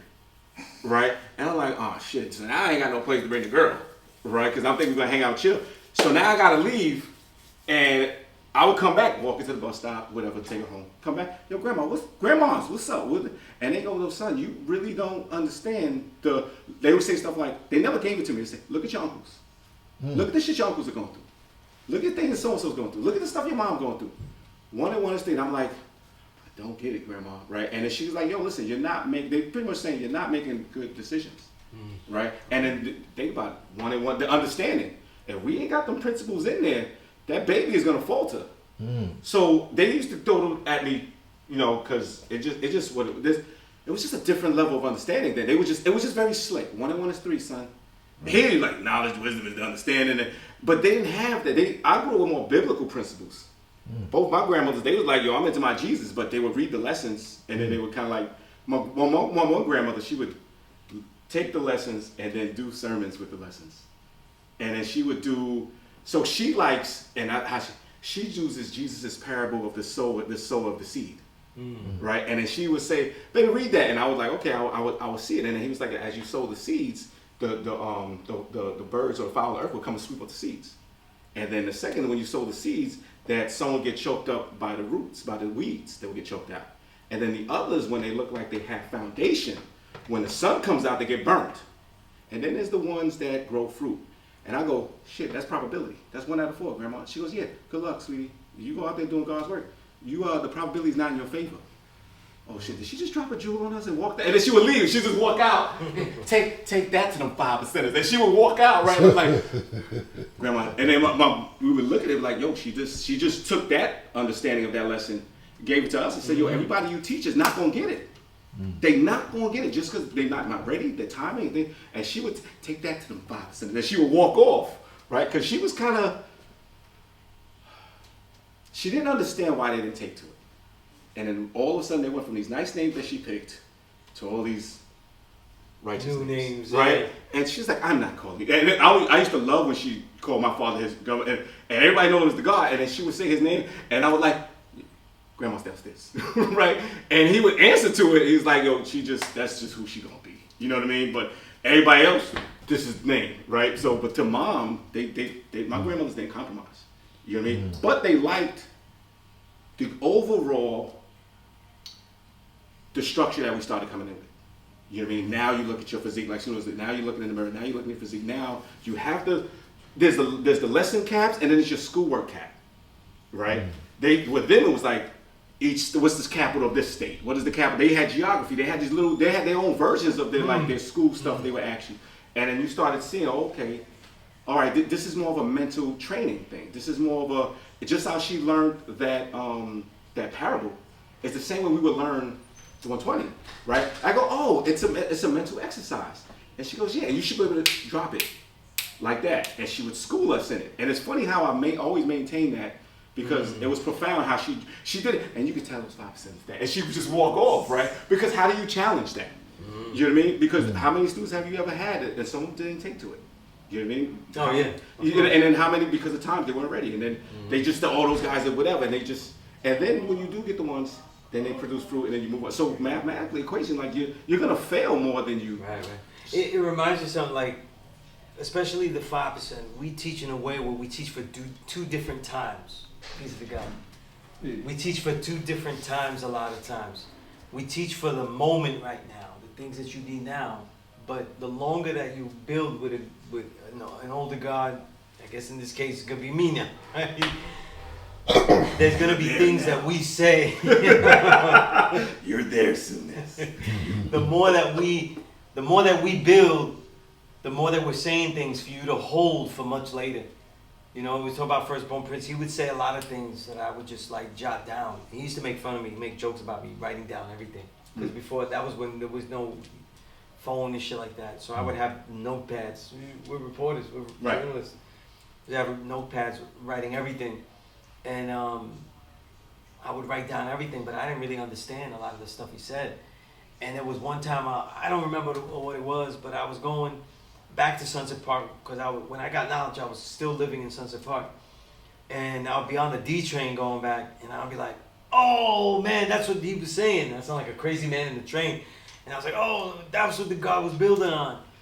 And it would hit you later, these things. You know what I'm saying? These things. Understanding comes with time. Yeah, and it's like, so it would be like that with a lot of things. You know what I'm saying? They have foresight. A lot of things that God's taught me, and this is why they teach us young, I was already inside that mistake. Because I was older. And I learned the lesson, but it only became useful for me to be able to teach it as another victim of it. You know what I'm saying? So, you know, the way that we're taught, there's so many levels that get taught. So when you teach in a classroom setting that has a long class session like this, there's things that I'll say that's for a longer period of time, things that I say for a more immediate time. You know what I mean? This is why everybody got to copy notes. You know what I mean? And people don't. They don't write notes. You know, they're not note takers. But if you take those mental notes, though, even though we can cheat now and everything is noted here, everything is recorded. You know what I mean? That wasn't the way it always was. You know what I'm saying? Speaking of, I know that I'm very behind on emails. I didn't even catch up with the last week. That's why I didn't email you back, God. You know what I mean? Or you, God. I never got up to last week's emails. That's how many emails I'm back behind. You know I what I know mean? you get hundreds a day, probably. Like, It's what to sift through too, but also sifting through emails that have nothing to do with nothing. And just bad music. I get a lot of bad music. Oh shit. I do, yeah. let me ask you a question. Have you ever, because I know you do your Renaissance and you write on all the great music and all the great artists that's not spoken on. Have you ever done something on the whack artists who just irk your fucking nerves when you hear that shit? Honestly, there's a lot of bad music now, but I never hear it enough for it to bother me. Don't give it the time when you Yeah, and more in my life now, so I guess it's more zen, right? Like more of a zen moment. I spend so much time with great music. You know what I mean? So like, so many genres, so many things. Like, yo, honestly, I spent the whole week in the catalog of Linda Ronstadt. Really? Wow. And it's really. Do you know it's how because- because came up on my Instagram today? It's weird you brought Yeah, that up. and it's Linda Ronstadt. the reason is because I've been finding people that have done diverse things. She's very And so, diverse. me as a journalist of music that makes music, I studied all the people that took that path though, like a Ted Jiwa that has written and continues to write great works on jazz history. Aurora Flores, the Boricua that wrote about so many classic salsa records and artists, and she became a singer later on in life. She sings beautiful. You know what I'm saying? And so but it took a long time because she's interviewing legends and shit like that. So I took all these notes. Amiri Baraka, of course, you know what I mean? Who's really the benchmark for me. But I started studying Linda Ronstadt because I'm just trying to hear different songwriters. And I went back to the catalog that I had hers and was beefing it up too.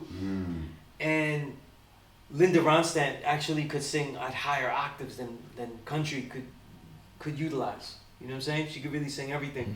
And she did opera. She did bolero albums, which are incredible. Yep, and she does speak Spanish. Yeah, because her name is German, but her father is German, but via Mexico.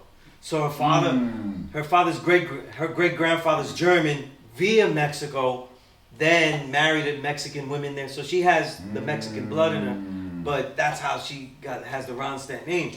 But they grew up with all the different types of music though. Her mother, who was white, was listening to jazz, Sinatra, Ella Fitzgerald, all this stuff. So all these different music. So in her catalog, she did albums, the bolero albums. But I studied her, and she didn't sing Spanish great. Even though she sang it growing up, she didn't sing it properly. So like a Mexican bolero, Mexican ranchero music versus a Cuban bolero or versus the way Mexicans sing it. There's different ways to sing it. There's different styles of singing. There's different cadences and emphasis. And she had to learn all that. And like, I didn't know that Ruben Blades taught her, like the legendary lyricist Sonero. So there were all these things I was learning about her, but just this willingness and ease to go into all these different things. I've been studying people that have succeeded with that. Because I was listening to her and my father was like, you know what, I always thought she'd be bigger than she was and everything. I was like, she was. It's just that when she wasn't making pop records like, with Aaron Neville, right? That song is a classic ballad, right? She was doing the bolero. She did 3 albums, as an example, 3 jazz albums with Nelson Riddle composing. Nelson Riddle, the guy that did most of the composing for Frank Sinatra. So she was in all these different things and doing them properly. She had the improvisation in the jazz. She got sick. Yeah, but later now she has Parkinson's, so she can't sing anymore. But she did all of that, so I was like, yo, this is dope. Like she did everything. When she started, she was doing folk music. She was out there with the hippies, so they were doing a lot of, a lot of that shit. Like her first group, I forgot the group that she was in first. They was doing more of a hippie type style, hippie rock, shit like that. Then she did the country, so most of her music is country, but she had the respect of her peers though, like the contemporaries of that time. Well, everybody was to put that to a thing. One of the classic albums she's known for is the Trio album, and that's with her, Emmylou Harris, and Dolly Parton, and that's considered a classic. So can't get bigger than that. You never really heard about Dolly Parton with drugs.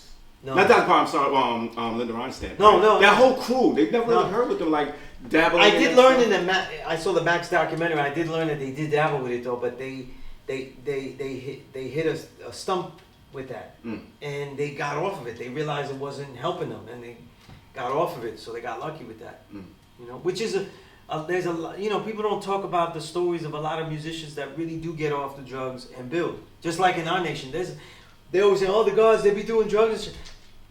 Tell me about the gods that stopped and did incredible things. You know what I'm saying? They don't really talk about that. Like, for example, you was talking about Fakim, right? Yes. Fakim was like a lot of the gods. They did a lot of drugs. They went through their hard times and everything. But at the end of his life, right? And I know If knows, right? You know it very well. You document a lot of it, though. He was at a very scholarly peak.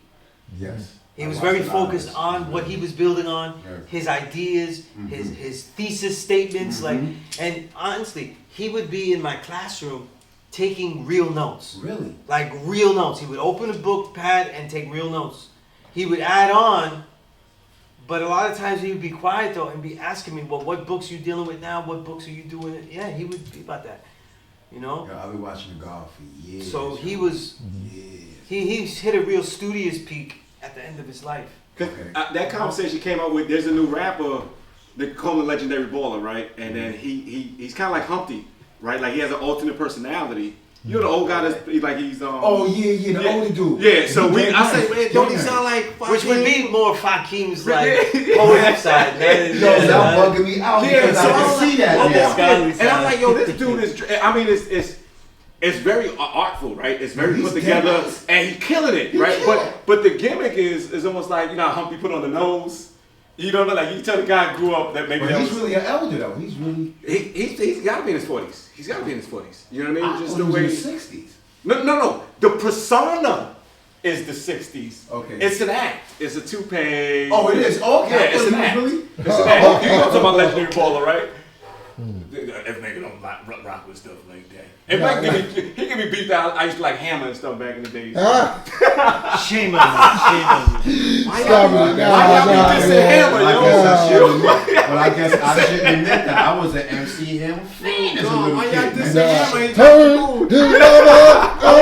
Hold on, y'all. MC Hammer's first album was hardcore. I don't know what y'all talking about, man. Why?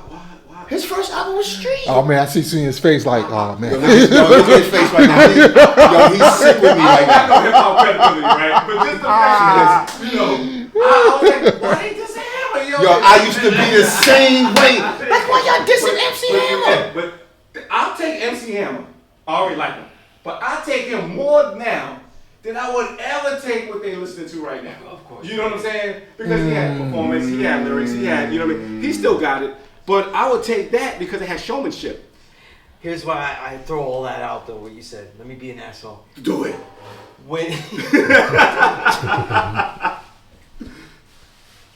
When all these pop rappers rapped back then, they wouldn't have succeeded though if they threw out the entire format.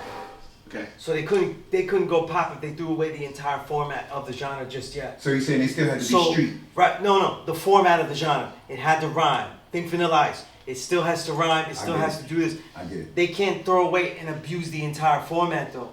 So even commercializing of a genre, you know, takes time. You know what I'm saying? It takes time to destroy a genre too. You know what I mean? Before you get, if you look at other genres, it happens even slower. So, you know, when you get like a jazz artist that do no improvising, Kenny G-ish shit, right? You hear a Kenny G song, it might sound nice though. That's not why they're dissing him. It's because there's zero improvisation. It's reinterpretations. Okay, so You know what I'm saying? remember a lot of So jazz issues what I'm had issue saying, with yeah. TNT. So what I'm saying is that like back then, if you go in pop though, you can't just totally, let's say, do what they do now and just garble your lyrics. Right. You know what I'm saying? It has to actually rhyme because then it won't be palatable to that genre. So you can't even dilute it that much. So you can only dilute it in little bits though, you know? That giant leap really happens to me in the 2000s though. It really happens in the 2000s though. Cause I like Public Enemy, But then I like Hammer, and my dudes was like, Ronnie, just let me get the tape. He's the guy at the beginning of the De La Soul's Dead album, though, getting beat up. Man. Like Ronnie, let me get the station. I was please. actually a kid with the Hammer tape and my cassette. He could dance, but he could First dance. His first album was hard, man. His first album before he went pop, he was hard. Right, yeah. He was hard. But you know what? But that's why do you think in Ice Cube's true to the game though? You was hardcore hip hop, but look at yourself, boy. You don't flip flop. Remember, he was Oh, he was talking to Hammer, right? Because Hammer was What straight. you talking about? Yeah. Sorry, guys, I still like Hammer. I mean, it turned his mother out. That was cool. Shit was dope. That was. I mean, but Well, remember, we ate. Well, me anyway. I'm like 8, 9, 10. Right. I'm a young kid. So even like Eric B and Rakim, it's more like dance music. I'm not looking at the technicalities and I'm not listening. I'm like, oh, that dude's hot. I'm a youngin', right? I'm just about to cross the street by myself. So it was a little safer. Listening to hip hop, I started it much later. Man, I was telling you, I started really listening in high school. So I didn't really listen at all before. So when Hammer came out, though, Pop was when I first heard of him. So all of these things embarrassed me because I was trying to show my parents and everybody else that this hip hop thing I'm listening to is actually profound.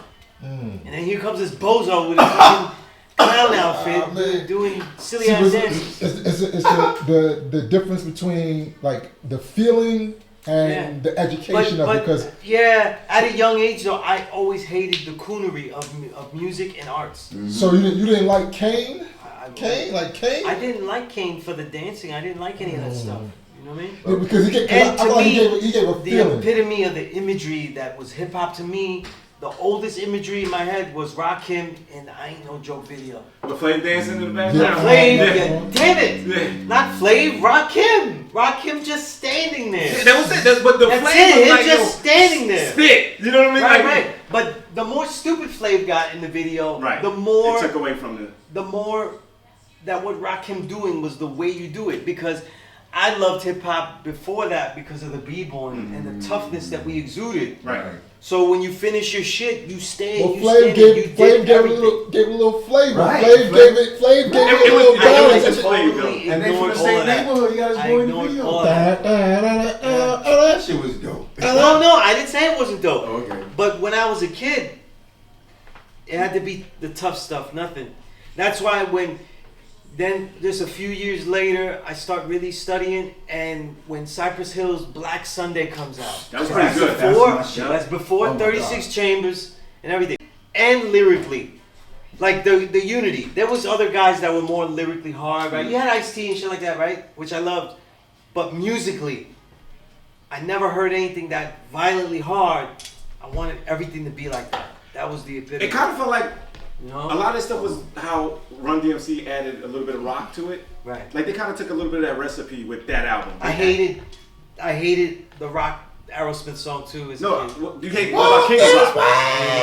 I hated all their rock versions because at home that was pop rock. To me it was pop rock, and that's what they're listening to. That's what my oldest sister might listen to. That's not the tough stuff. That's not it. You know what I mean? It was corny. But I felt like it was. It I'm saying my limited perceptions as a kid, though. Limited perceptions. Very limited perception, Okay. but I was always very anti-pop, though. Very anti-pop. I can't say I was like anti-pop because I grew up with hearing those pop songs. You know what? Everything was Michael pop. Jackson. No. Everything. But the 80s and the 80s, everything's pop. It's a contradiction because in the 80s we was loving Michael Jackson, though. Right. But we was dissing Michael Jackson every time girls liked him. You know what I mean? We was little kids, you know? So it was always those things. He was so dope, but then it's like, but he don't do it tough, and we'd always find excuses and stuff. You see people like Rakim, it's like, oh, that's perfect.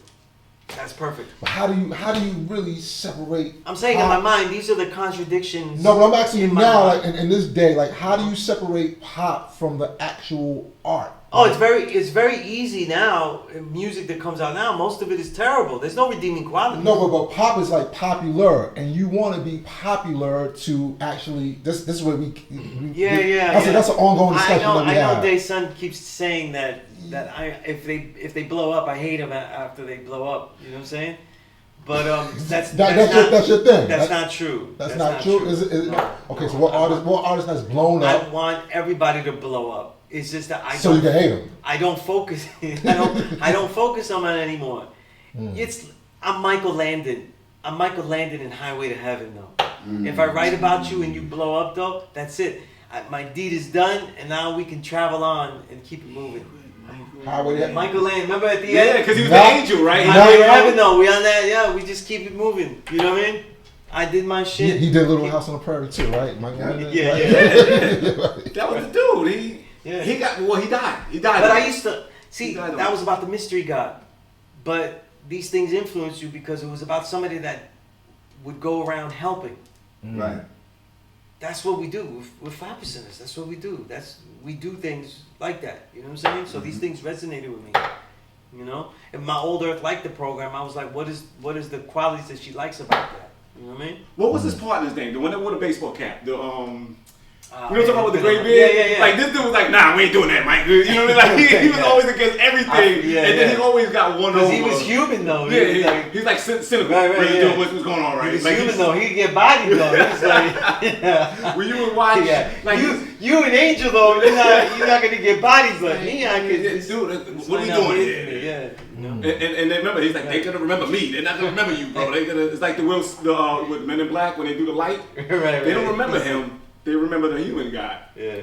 Those things. It's funny that the things that we looked at growing up that nurtured us. Right. Like you see what you like, what you don't like. But you know what though? Like one of the problems though is that we don't have those guidelines. Like we're not willing to say this is okay with me, but it's breached the line still.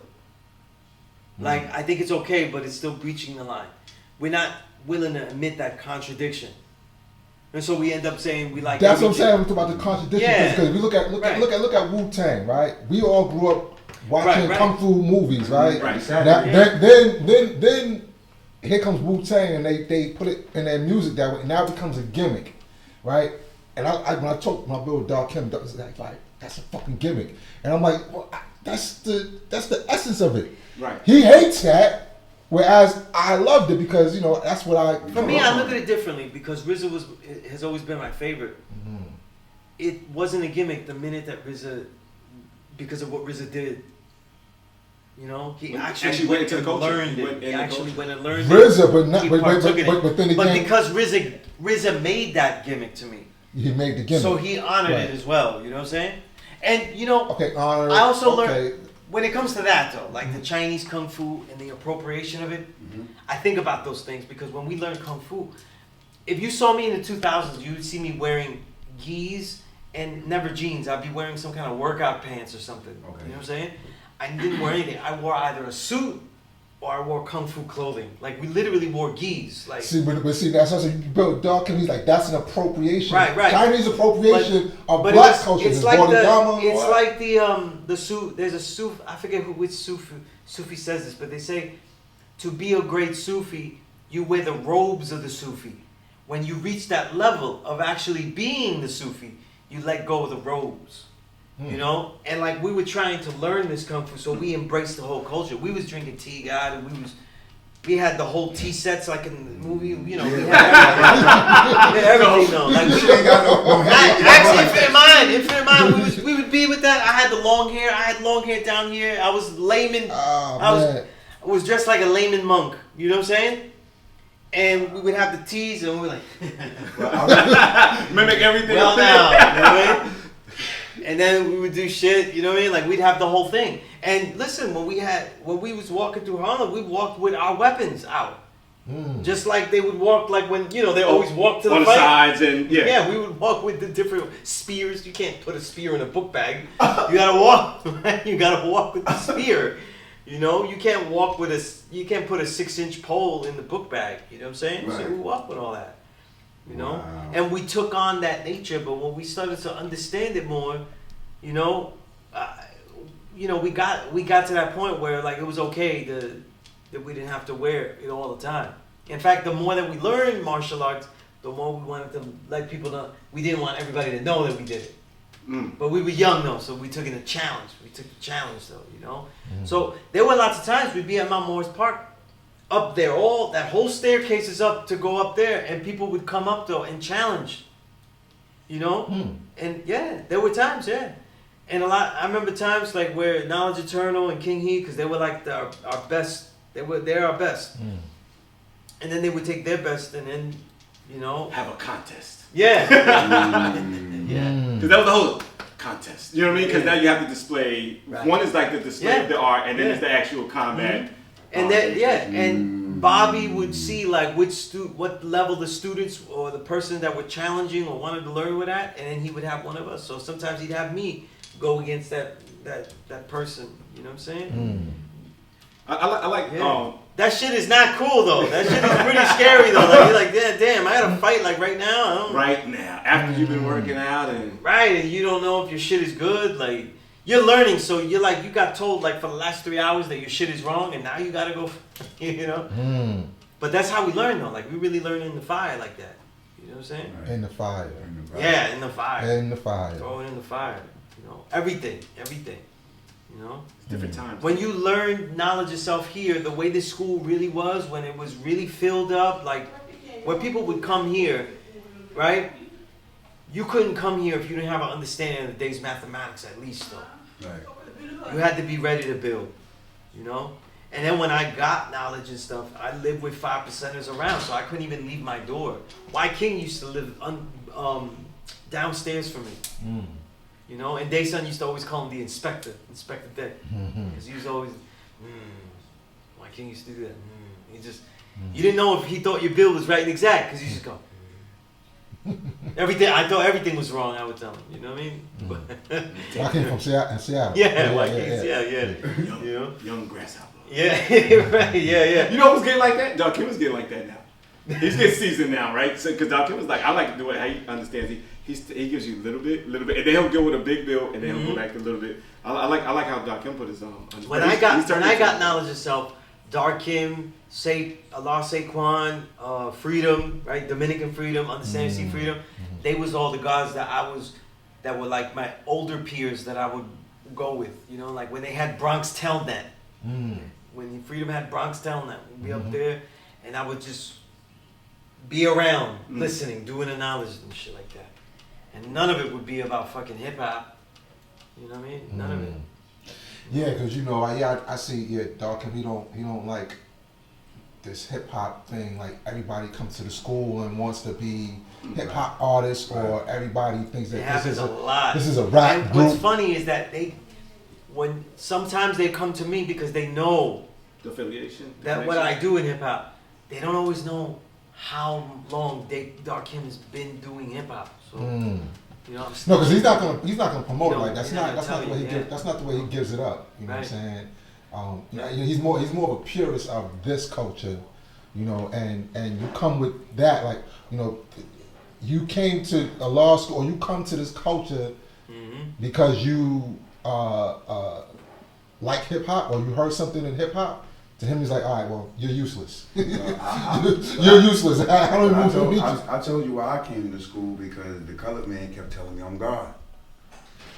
You know what I'm saying? And the colored man kept telling you God? I kept hearing that he was saying, you God. I kept seeing situations kept telling me that I'm God. You know what I'm saying? And I knew that already, but not in its proper context. You know what I'm saying? So I needed to come somewhere where I was going to get it proper. And the universe brought me to Sunez. You know what I'm saying? You brought yourself to me. That's what you always say. You always say you did. Yeah, it is. I mean, no. When you say that to like the universe, because it sounds like similar to the mystery God. Like, nah, when I say the universe, I say because I talk to myself a lot. You know what I'm saying? And like through meditation and shit like that. And when it's still you and only you. Right. You either ask a question that you answer yourself, or you ask a question that draws you. Okay, so it's me. It's not. You know what I'm saying? Because when I Yeah, talk to myself a lot. because listen, people trade the mystery God or the idea of like Jesus Right. for the universe. No, the universe will lead me this, or the universe brought me this. It's like it's the same thing as you saying Jesus brought you this. Like it's really at the end of the day, it's you. A very Okay. poor, not you. I'm Okay. just saying that saying when people Okay. use it, it's a very poor build on karma. Can you Because explain that? karma's that whole thing where like what you put out, you get back. That's not what karma is, and that's not where it comes from. So people that say all that karma shit, they're talking about stuff that they don't know about. Because the Eastern traditions don't talk about karma that way. Karma is all of the bullshit history of your past. And that includes what you were born into, the family you were born into. That's part of your karma. Because whatever they did, you still have to rise above it or deal with the greatness that they bestowed on you. Either way. You know what I'm saying? We grew up though, we grew up poor on welfare. Well, that's the karma that I'm dealing with though. It's not like while I was in the womb, I was making bad decisions and they said, oh, you're going to be this, you're going to be that. Or it just didn't work out. No, that's the history, the legacy that you're born into. Right. So it's more of a build in the Eastern traditions of the connective realities we have in the mind with all ancestors prior, that there's a connection to all this building. And you either, like the human body, whatever bad you did to it though, you have to overcome that. Whatever genetics you have that's flawed, right, diseases and things like that, you could eat healthy, but now, unlike another healthy eater, for certain diseases that your family has, you might have to eat better or even do extra to overcome that maybe another person doesn't have to. That's what that means. Okay, so let me ask you something. So when you say I brought myself here, you also Because a question has energy. It Okay. either takes you to answer or provokes other things, subconsciously or consciously, to And you I'm- to ask questions Okay. or deal with questions in a certain way. okay. So that there's no mystery. A lot of times when I used to start writing, years ago, I'd have columns and stuff. I said, I don't have to worry. It's going to come to me. It's not going to come to me like a mystery God. It's just that there's going to be certain observations. I just have to accumulate certain observations over time so that way I feel comfortable and seasoned enough that I am distant enough from that previous creation to make this one. So understanding's gonna come in time. Right. Right. Simple. So it has Right. nothing to do with me saying it's just going to come to me and click. Just like when when I was talking last session about getting into the zone and things like that, it's all the same thing. You know what I mean? So that's what I mean by that. It's just that there's a lot of Western versions Right. of a lot of Eastern concepts. And they get karma. Watered down, basically. Right, karma is definitely one of But them. when you say it comes in its own, understanding comes in its own time, a lot of times the individual is restless. Yeah. You know what I mean? But And the older guys time- like, slow down. You, Yeah. like, yo, you The gotta, time you doesn't- gotta coach them a little. They're restless. Yeah, Because they're so like, the time that the understanding comes in is poorly dealt with and it's frenetically used. So you still have to use that time to get understanding. right. But it can't be frenetically used. Obsessive compulsive. You know what I'm saying? Just like when you Can get explain that word you frenetic? right, frenetic means chaotic, like all crazy. Okay. You Has to can't. be in order. You have to be targeted and focused, and the only way to do that though is to have a certain level of calm and comfort that it's going to happen. Like for example, it links with the zone, right? Because the understanding is like being in that zone, right? You have to calm down. When you see players in the zone, they're never acting crazy. Everything is calm, right? Jordan, Game 6, right? The Last Dance. He wasn't like, I gotta steal the ball from Malone. Like he wasn't all crazy. He was plotting. Boom, stripped it, clean. Right? That's when most players, right? If we were in this situation, because we ain't no ball players like that, Right. we'd be like, we're gonna lose the game. It's They like, tense up. it's not enough time. It's not enough time. Then we get the ball, we'll throw it from like mid-court. We don't, right? But he's calm, collected. Boom, bam. He just everything was in the zone. I know what I have to do, and if I could do it, just wait for the proper time. All the things that I saw are gonna come into play. You know what I mean? So if you have the ability to let all of that come into play the right way, the timing, everything, like the jokes, the timing, then everything comes proper. And then the understanding is what's going to be the result of that. It's the same thing with your thoughts and your questions. They come the same way. You know what I'm saying? Mm-hmm. They come with the focus and the fury that you bring into it. But the fury needs a focus. You know what I'm saying? The fury needs the Power needs the refinement. The power always has focus. Gotcha. It's not the power needs the refinement. the power needs to, because for me, I always build that refinement is focus. It is focus. The Father never yelled in the street, "The black man is God! Come hither here! Come hither here! I am teaching the great knowledge." Right. Right? It would have worked though. This was the 60s though and shit. You know? You had Meher Baba and he was teaching shit and all these Indian yogis, everything was teaching, they were saying all types of stuff. You right? Black power shit. He could have been the same thing. But he targeted individuals. He focused. You know, I think that one, you know. In fact, it was very Chinese, you know, a very Asian way of doing it. You don't show your kung fu, but you teach your kung fu. It's very army. You know what I'm saying? It's very Right? army. Well, Because he was in the army. Because it's very, so when in the army, what they teach you is that a lot of times it's, you show them what right looks like. Right. I don't have to say it. You're going to see the wisdom. I'm going to move a certain way. I don't have to be loud. It's going to be said. So like when he talked about fighting, when you fight, if you're tense, you're going to lose. So the head has to be balanced, the shoulders, the hips, and you go in there. The minute that you get tense, that's when you get knocked out. So you have to keep that balance of, okay, this is what I'm going to do. This is what he's giving me. All right, am I going to throw him in a hold? Am I going to strike? Right. So you have to maintain that balance. But the understanding part comes with when you're being coached. Right. And your coach, you know, when they come to the side, hey, Bob, yo, listen, he's tearing you up with that jab. You got to weave a little bit. We get our head blocked. They're seeing something that you don't see. So a lot of times, here's where when If was talking about, right? The young guys and the old guys. The older guys are now the coaches now. You in the arena. We just saying, yo, listen, watch out for that jab. When he throw the jab, hook it. Boom, hit the counter, right? Because we've been there. So now it's that dual relationship because now they respect the individual because the individual's been there, done that, and they want that. That's the partnership. That's when the old guys and the young guys come together. Yeah. You know what I mean? Because now it's like, all right, so what worked for you in your marriage? What worked for you with your kids? And in my time, we did this. Yo, that's mad deep because there's a thing. I forget the term. I gotta find it.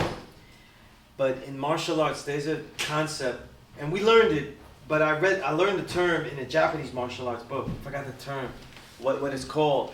But there's a term for like when you're doing the martial arts though, and what you think you look like doing it is exactly the way you do it. Cause you know, like in other words, you know, you do some shit, you're like, oh, I was dope. Then you see a video and you're like, that was whack. Yeah.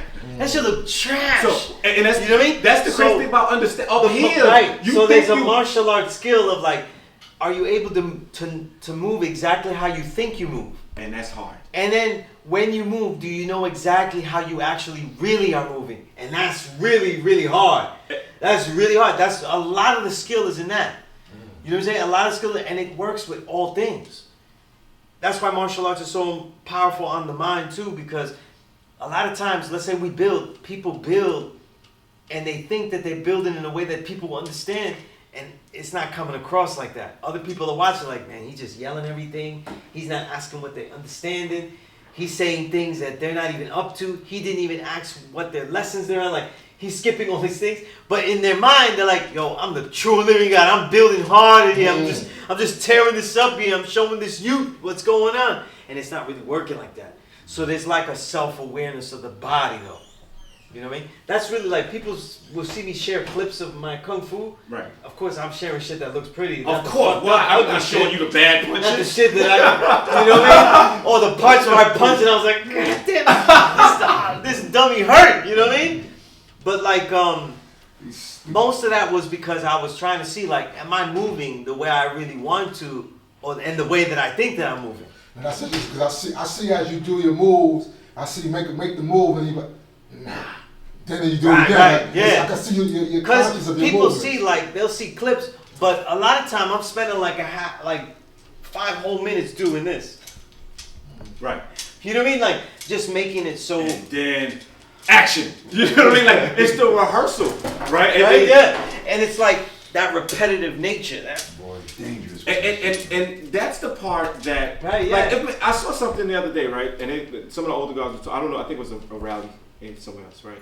And the older guys talking about secondary wisdom and I was like, listen, we would have walked away from that long, like, I'm gonna just go ahead and leave. You know what I mean? Because they were arguing and saying the same things, but it's the same thing with your understanding. That was the God original self recorded that, right? No, I recorded that. Oh, you recorded that? Yeah.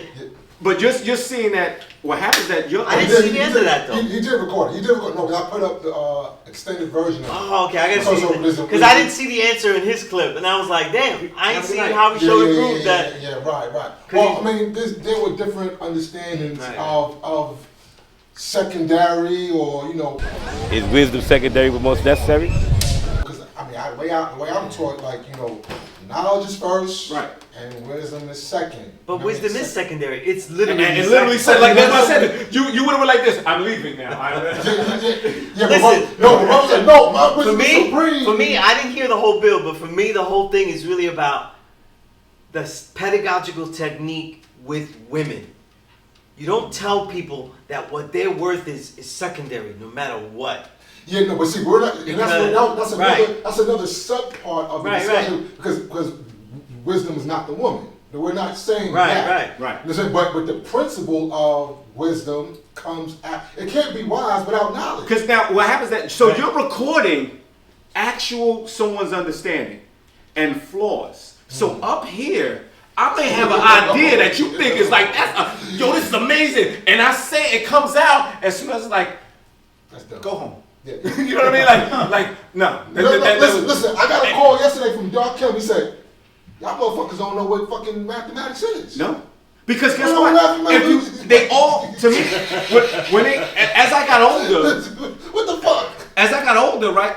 The supreme mathematics to me it was like integrated mathematics because you need one to. They all go together. You take one away, it falls apart.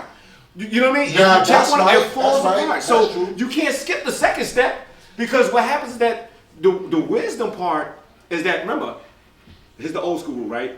What freezes 32 degrees, right? As I'm speaking, you're frozen. No one was frozen.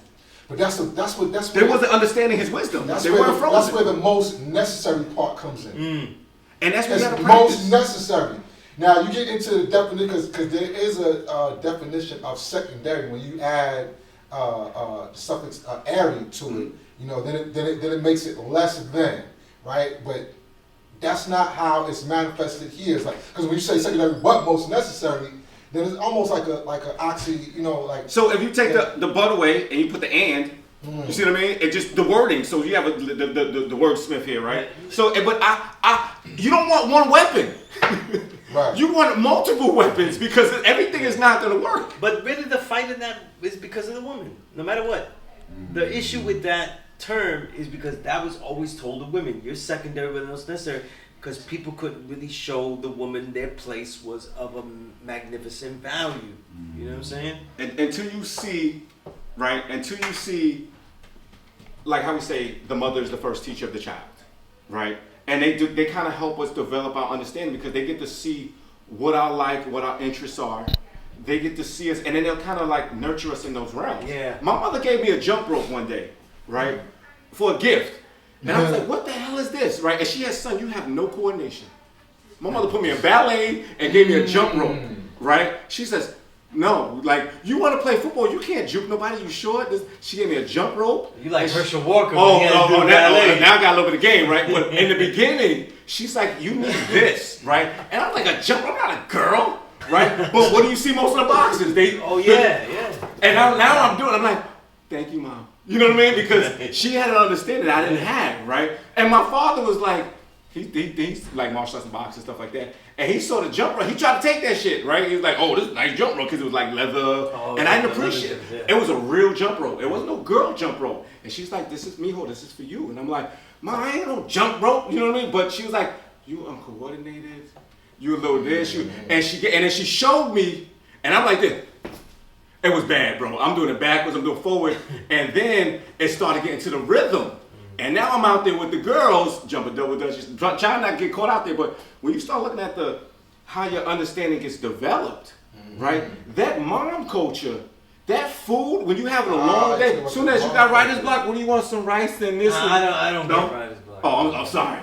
Sorry, as soon as the music Oh, right man. soon as the music. But think about it. You having that long day, they always come with something to kind of lift you up. They know how to lift you up. My mother-in-law, has the way to say something like, I bought a stove the other day, right? And she goes, the flickers, like this, it has 4 flickers, right? It doesn't work, right? And I'm like, this is some bullshit, right? So I go, let's look at some stoves. So we look at the stoves, and all of a sudden the microwave doesn't work. And the toaster is out of play, right? I'm like, she thinks it's fucking Christmas, right? But at the same time, grandma takes care of the babies with the youth. She about to shake me down. And understanding that how moms have a different, the way they nurture us, right? If your mama's stove is busted, dude, you gotta get a new stove. If mom is complaining, I'm team mama's boy, that's just how I get down, right? If she got a problem, dude, that's my problem. You know what I mean? So now when she gave me the jump rope, right? I always make films about my mother's deceased, right? So my mother-in-law now. When my mother gave me the jump rope, it's because I couldn't handle coordination.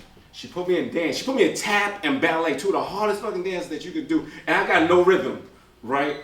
To the point where I begged for ballroom. And then I got nice with the salsa and the hustle and the foxtrot and the swing. And she goes, son, I had to see what you were good. I just had to throw you fire. Right? Threw me in and then you started seeing like their understanding of how do I build this young man? It goes back to that whole thing, the Linda Ronstadt thing, and the thing about all these people trying new things. Right. You know, like in the classroom, creativity, the God wise, you're young. So at this age, though, you're supposed to be trying out everything. How old? You know, you should be trying out. Right? Wow. That's You should be trying out if you could, right? You should be trying out if you could rhyme. You should be trying out if you could sing. You should try out all the things that are expected of black people in the cliches of America, but then all the other things too. You know what I'm saying? That's what I said. You should do challenges of how well you could read, how much you could read. I used to do stuff like that when I got knowledge. I would do things, when we got knowledge, I would do things like, how many hours can I read in a row? And I broke whole nights reading. Like a tolerance? Yeah, like how straight I could read, how many hours I could read straight. These are things exercisers do. And I'd be the next day, and I'd be all fucked up, and I was like, I'm still reading though, but not very well. And I'm, you know, he builds right to the example, right? The young God is knowledge born, right? My knowledge born, like I have 16, 19, right, and then 9, right? So a young, like you can actually be our son at that age. So now when you come in and you seeking certain things, right, as a scholar, you come in with the kind of like the been there, done that guys for you. How did this work for you, Sunez? I would like to try that. As soon as this, hey, go here, try this, try that, and then that's how we goes back to that whole thing, the secondary thing, right? Because it's add-on, it's a redundancy. It's a redundancy. Wisdom is secondary. That's a redundancy. We all know that's second, so you wouldn't have to say that. So you're saying it though for the woman. And no, in the history of it, it was to remind the woman that she should know her place, though, right? The problem with teaching women, though, is that they're taught with a goal in mind, to be mine. But what happens is that every single student, especially original people, have to be taught that they have a mastery within themselves to achieve. That every single earth has to master something themselves, that is irrespective of any individual, including her God too. You know what I mean? Wait, but you got to master herself. Right, of course. You say master her God. There's work to master of herself. I mean herself. Yeah, right. Not irrespective of her God, like okay. that it's not just him showing her what to do and how to achieve things and reflect. There are things that she must realize of that mastery, and the greater the student to me, the more distinct and unique they are to that individual. You know what I mean? Well, I said, but for that, because you didn't see it, right? No, I didn't. You said only because just to be clear, because I'm just saying the history that I have seen and the issues with that has been because of that. But with that, I definitely want to see the whole thing because there was some brothers that was making like a lot of life was saying that my wisdom is supreme, it's not secondary. Wisdom, my wisdom is supreme. Ain't nothing secondary to that. And when he was saying my wisdom is supreme, he wasn't speaking in reference to a woman. He's speaking in reference to his wise words, ways, and actions. He said, my wise words, ways, and actions is supreme. Sure, yeah. He's saying now we get into the actual debate about it. You know, knowledge is first and foremost, and wisdom is second, and then we can add the airy to it. But then, you know, are you trying to say that it's less than? No, it's not less than, because wisdom is needed. You know what I'm saying? So it needed more explanation. You know what I mean? It needed just a little bit more explanation, because think about it. All the audience that was there, those were seasoned gods. yes, Those are like they had more gray hairs than black in that crowd. You know what I mean? Those are seasoned gods, right? We just starting to get some grays in there. Sunez is trying to hide what he got, right? But they had more grays than black. So now when you say something like to that audience, you gotta really say, hey, listen. Almost like you're like, I am the supreme wisdom. You're saying it now. You have to now. You just threw a challenge out there, and now the experts are looking at you like, I don't think so. You know what I mean? You kind of threw that out there, and it's like, prove it. You know what I mean? And then as you prove it, now you have to build on that. And what happens is that there was a disagreement there.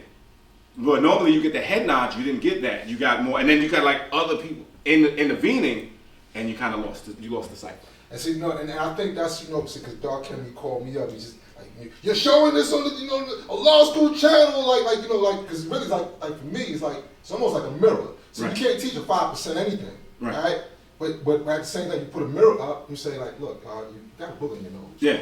You know, you got The mirror and the friend, remember? The See, mirror the mirror and and the the friend, friend. right? The Right. mirror and, because guess what? Sometimes you remember you gotta master yourself. Mm-hmm. So the friend is like, hey man, you a little harsh. You know what I mean? My friends speak a little different, right? I got my friends that are very raw, but now that we're getting older, it's ways that you're a little harsh, Ron. You know what I mean? Right. But it's like, dude, that was messed up. Right? sometimes harshness is needed. Oh, but then the 19-year-olds will say, that was tough. You know what I mean? It's like, whoa, what is that? And it's like tough love. So a lot of times when you I guess when you're in that environment and you make a statement like that, you really have to say, what I'm about to say, all I need is a minute to explain this because y'all might beat me up. When I say my wisdom is supreme, what I'm saying is this. I'm not knocking the knowledge because I need that knowledge so in order for this to be supreme. You know what I mean? But what I'm saying is that wisdom is my favorite weapon to use because you need to be able to see movement, whatever. I need the others. I need understanding. I need culture freedom. I need these things. But wisdom just happens to be my favorite. If you put it like that and you still give the others their importance, you keep the crowd. But if you never practice that, understand that was in your head, and you just practice it right here, dude, you're gonna get it. You know what I mean? Because now if he said it, if he practiced that in the mirror and then did it in the build. That's the whole thing, though. No one practices. No one says, "How do I sound when I say this?" Yeah. You know what I mean? Like, am I crazy? And that's what we do with the camera. But that's the whole thing when you build with the gods, like learning and you're around them and stuff. Like, you don't get to perfect and prepare every build. You get asked to build on things on the spot. The theater of a great teacher, and I like that. Right. You know, like, It's theater. The A way to captivate, a way to improvisation. Yeah. You gotta improv. And by the way, that's why. We were talking about taking pauses out right. when you build and speak and stuff. I would say put more in. The pause. Don't eliminate the pauses. Well, of course. Put more pauses in. Because they show the emphasis of each thought. Yeah. That's why we confuse when you say you're gonna rhyme. Because you speak and you do the poem and you pause. And now, but rhyming doesn't have that. Now it has more of a. So it's like, Sunez is gonna rap now. Let's see what he has. This shit has evolved so much though that pauses are really a big part of it though. You mentioned digging in the crates. Look at it. One of the pioneers of that to me is AG. Oh, Showbiz AG Yeah, is my AG favorite. AG is like one of the best ever at turning the conversational pauses and extending them really long. Because you know why? Because studying AG, watching Showbiz AG literally in front of me, he wanted to get better. Because growing up in the Bronx, he didn't have the respect he have now from the peers that I was growing up with. And I watched AZ go from this to that. Same thing with Guru. This that they wanted to expand. That's right. You know what I'm saying? Yeah. I saw that firsthand. Sometimes you're dealing with pauses in a big cipher, You know, like, because you want to get yours off, right? You want to get yours off. Yeah. But then you pause, and then somebody comes in like, oh, man, I didn't even finish, man. Mm-hmm. You know, I didn't finish what I was saying. So, pauses, I mean, you know, it depends on the cipher. It's a cipher like that. But if you kind of have to be, you have to kind of be fast. If you're rushed though, right? If you're rushed, but what happens is that the auditor, if you get in there and you start off smooth, and then what happens is they say, oh, that's how he talks. Yeah. And then what happens is that you gain it depends. Because in ciphers like that at the parliament, though, there's a lot of, really, like I always say, there's a lot of theater involved in it. You have to be able to captivate. You know what I'm saying? You have to be able to captivate. You know? Right, and if you don't captivate and you put a pause in there, somebody's gonna come along and snatch these. So if it was Cypher and it was Wise Jamel though, he'd be ready to just rapid fire spit it out. You know what I'm saying? He would spit it out. But if it was Dumar, he would say, listen, everything is not what you're saying, everything is something else. Now let me take you through it. And then he would, this is the pause, his step is the pause. And you follow his gait, you know, and he's tall. He was and he's tall frame too. He's like 6'3". He was tall, so when he walked, it loped, and you got into his cadence, and now you're in the thing, and you're like, man, we have to be quiet now because he's really gonna say something. You know what I mean? But that's where. Yeah. That's Master. When I was in school, like my sister was theater, right? And we went to school, and my sister did theater. And I didn't get accepted for theater, but none of the boys signed up for the theater stuff, so they always like drafted us. So then, because I did the comedy stuff, when I did the theater role, everybody, you would laugh. He's like, oh, Ron's gonna make us laugh, right? But in the theater, it forces you to walk. The walking is part of it. Right. The talk, right? The movement, the space. And it's almost like, if you come in there so poetic, so smooth, right? And as you're building, you can build as a professor versus you build like, I gotta get in, get out. It's like, you know what? I'll wait the similarities in the theater, because in the theater you have to have certain spots hit. You also have to be much louder than you are in, let's say, a movie. You don't have to be loud in a movie. You have to be loud in theater. You have to be heard in the back row. You know what I'm saying? Right? So these are the differences. Because that understanding build, right? I was just like, wow. For the seasoned guys, this is they're wasting their time with when this.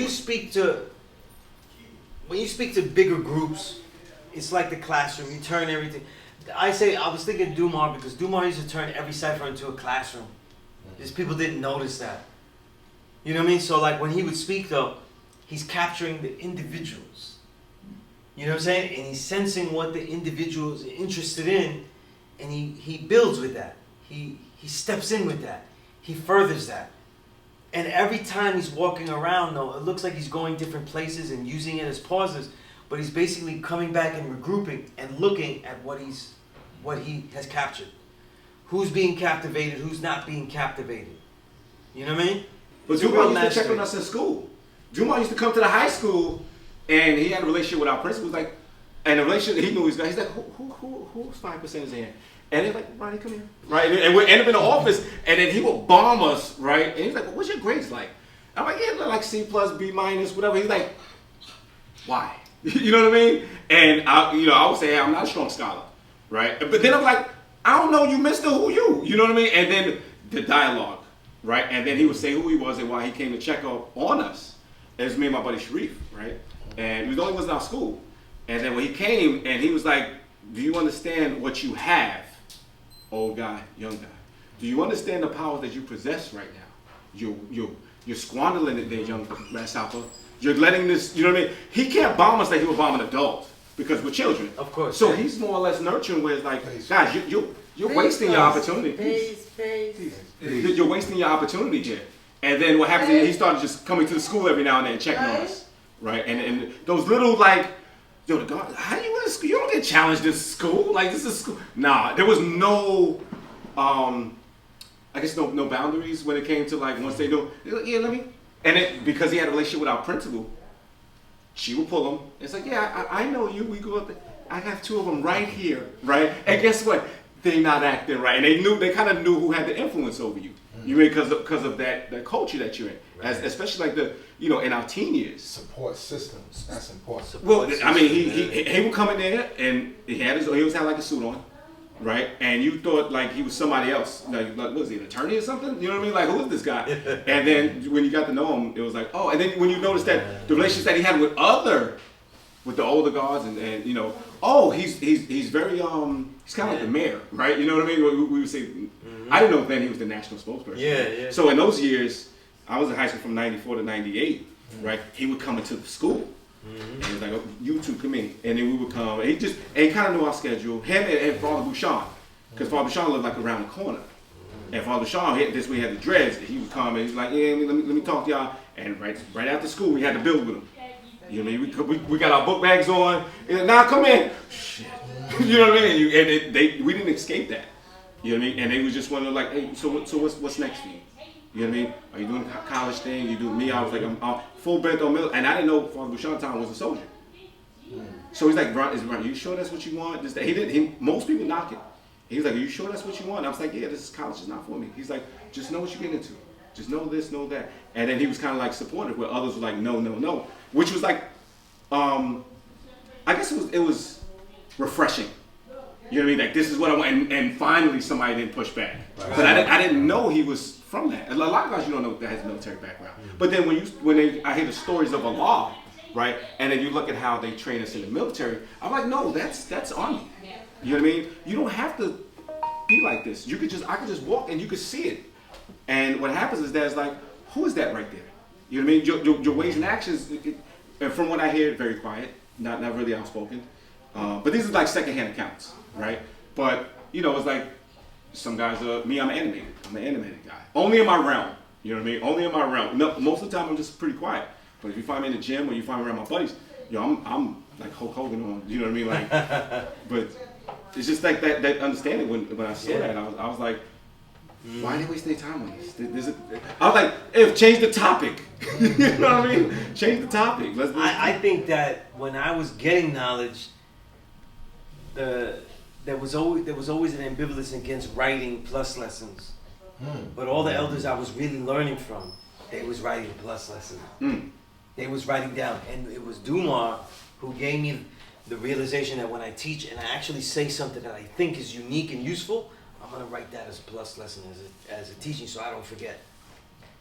And I'll remember all my understandings in that kind of format. That it would be okay to do it like that, you know. And that's really from Dumar. Infinite Al-Jamar did the same thing. You know what I mean? But those things were typed.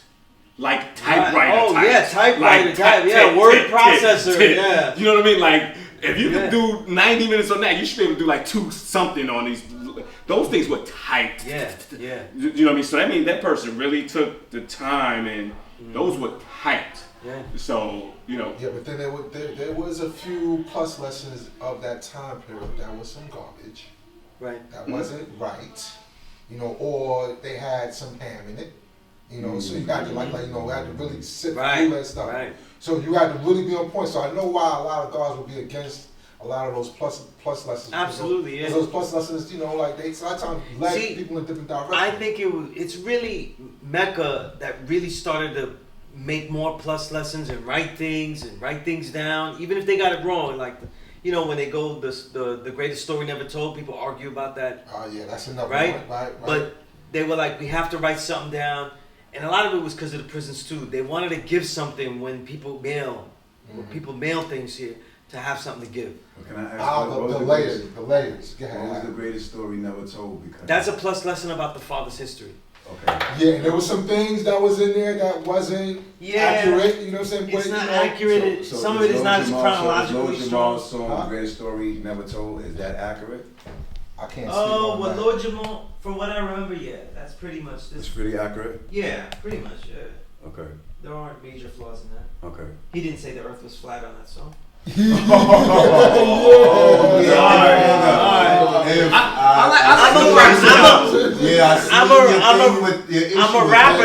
a rapper now. I could just throw loose darts, Yeah, right? he threw a dart because I seen your bill about that with the God that talking about that, and I asked him one day. I said, "What was M's issue with the God?" And it was the flat Earth issue. Okay, so my issue really stems from this is a person who has had influence, who was given influence by way of his promotion by the establishment, Right. and now he's using he's had this knowledge for 30 plus years, and then when I built one, this is in 2018. Okay. I asked him, you know, he tells me that the earth is flat. I said, how long you been studying this? He said 6 days. Wow. So it was like, okay, now. And you trying to put this out to the world like that? At this time he hadn't started yet. He hadn't started putting out in the world. But I'm thinking this is the great Lord Jamal. Oh, so you got behind the scenes cut. Yeah. And the interesting thing about it is this is like the first time Rod Digger comes along, and Rod Digger's like, nah, I don't know about that, Jamal. Like, blah, blah. He's like, no, this is what it is. And he's like, now he's trying to like beat us in the head with it. No, this is what it is, and blah, blah, blah. And I'm like, wait a minute, well, how do you reconcile the seasons? How do you reconcile time zones? How do you reconcile? He said, no. You see, you're trying to go into 120, and I'm trying to bring you out of 120. I'm trying to bring you back into 120. You see what I'm saying? So, you know. Now I see what was your. I see it now. I see it now. That's almost like Sunez saying the world He is countered flat. that going back into 120 is like trying to believe 120. But you're supposed to be you're supposed to be disproving 120. That's a scientific method. You take something and you disprove it. In other words, I see that the original man is God. But every day I'm trying to find more things that could possibly impede that and take the challenge to study that. You know what I'm saying? Study the counters. You know what I mean? Study the things that could find flaw in it. All of those things. That's a scientific method. Everything else is incorrect. Question everything. Because that's what Right. help you Question help you everything. Right. You question everything. I always say this. One of my favorite philosophers, Jiddu Krishnamurti, said, once you know something to be true and you prove it to be true, and now you accept it to be true, it now has become a belief. In other words, for Krishnamurti, everything had to be living and with the possibility of either growing deeper or being proven wrong. You see? So there's you either learn more so that the black man is God, or you disprove it. Not you just believe it and I'm never going to question this again. Right. And that's what I'm This saying. is always correct. When you look at 120 lessons, this is not a holy book. Right. Right, so it's not something that because you know the questions, all the questions are right and exact, right? But the answers are very near correct, right? So now with your mathematics, you take that and you get it to bring it to right and exact. Because there's some things that Elijah said that he was a little off. There's almost a He says that all the time. He tells me that all the time. So there's a few things, but we quote it to say, okay, now show and prove it. Right. Right? I mean, do you agree with his answers? Yeah. Do you agree with that? Now, if you do agree with it, then show and prove it. If you don't agree with it, show and prove it. But a plus, like when you said a plus doesn't have a class behind it. Because now when the student says, I either agree or I don't agree, right? Then what happens is now it makes you reshape the lesson to make sure the understanding is there. To make sure the understanding is there. Because now what happens is that, so Sunez beat me up one day, right? I'm basically doing almost like a plus lesson, right? As soon as like, yeah, you're missing something, God, I'm sorry, right? And then when he's like, yo, it's missing something, right? And I had to go back to the drawing board. So I can't put something out, and then here's where you train with high explosives, right? So if I put a plus lesson out, I have to come here to do the lesson and get the thumbs up or the thumbs down. Now, if I get a thumbs up, but a not quite, I gotta come back. And I have to do it again. You know what I mean? Because what happens is that, because if it's good, now it's like you almost become the subject matter expert in that now. And then what happens is someone can get that understanding and then they can build on that. The classroom is where you experiment with high explosives. Yeah, because you always say This is where you experiment. It's okay to make mistakes in the classroom. Why is you have an idea about something? You say, listen, I think the way I see it, it goes like this. And it's like, well, you're off because of this and this and that. You know what I'm saying? That's how you end up directing the nature of your course. You know? This is why I say one of the first things for any student that comes into my classroom is to figure out their very next question by going through a distinct path of seeing that if everything they think they know is true, so that their next question is based on truly what they don't know. You know what I'm saying? Mm-hmm. And when you come up with this, you become a better maker of questions. You know? It is very rare that you can have a classroom where it's based on the questions that you have as opposed to just a select, You want to go to this one? Right here. Slide over. distinct, Right there. curriculum The bathroom, right? Right that there. you're being taught just in order to do something. You know what I'm saying? Or to perform something. Those are okay, right? But in this, though, you're learning about the knowledge of self. And so the curriculum cannot be the same for every single person. It absolutely cannot. And that's why every single class session is always going to be different. And depending on the person that's dealing with it. Because you got to demonstrate, right? Sometimes there might be video. You got to appeal to the auditory of the student. So if I could put a build together, and that's what Sunez like, you're missing this, and you're gonna lecture, you're gonna lose them, right? So now you take good criticism, you go back to the drawing board, and then you try again. And then when you try again, you refine it more. Then you practice it. And what happens after you practice it, because everything, showing improvement is exactly that, right? I can show improve a lesson now at 43. That's gonna be tighter at 45, it should be. Because now I'm ironing out the fat, what works, right? And what happens, and that's how you kind of like, you build the understanding. Because sometimes you don't get a chance to meet. That's like, you meet the artist, right, Lord Jamal. You met him, like, that's like me talking to Sunez. It's like, yeah, the world is flat. What? Oh my God. You know what I mean? Like Sunez, the 120, did you remember? You know what I mean? And it's like, you almost like, that's exactly what it was. That's exactly what it was. Wait a minute. So I thought we were the same. Wow, so now we're saying that, and that's the examination. 120 is wrong. He's saying it's wrong. And that's the examination. And now he's coming to say like, no, and now I'm going to come and teach you what's right. And that's the examination. Really? So now it's like, wait a minute. But you own this forum. You can't, so the understand, I should be able to have my understanding, I should just cater it to my audience. So if I'm dealing with someone who has no 120, or maybe just a little bit, I may just dumb down the words a little bit, make it a little bit more plain. When you deal with someone else, you know what I mean? It's Yeah. And he, in that note though, he really fell victim on a lot of face value though. You know, when he was saying like, oh, the moon is so close, can't you tell? You could just look at it. But with the earth being round, all he had to do was why didn't he but he didn't want to accept the simple horizon test. The horizon test of the way a ship moves and the way it leaves, the distance. That itself though is proof of the earth is round. You know what I mean? Well, see, also, and he don't want to use that physical test, eye test, but he wants to use eye test like, oh look, it looks so close to us. It can't be like that. And all that, see, this is the thing about with a lot of the big head scientists in our nation, right? When I talk about big, like a born mastermind or somebody like a Saladin, right? Like who you know, you unplug from the support system because you think that you know it all. So you step back from what you get back, and then you don't really go amongst the guards and deal with the refinement of it. Right. You don't deal with the pressure that's gonna. Or the fire that's gonna the ego is involved. And you think, no, I got it. Y'all got it wrong. I got this.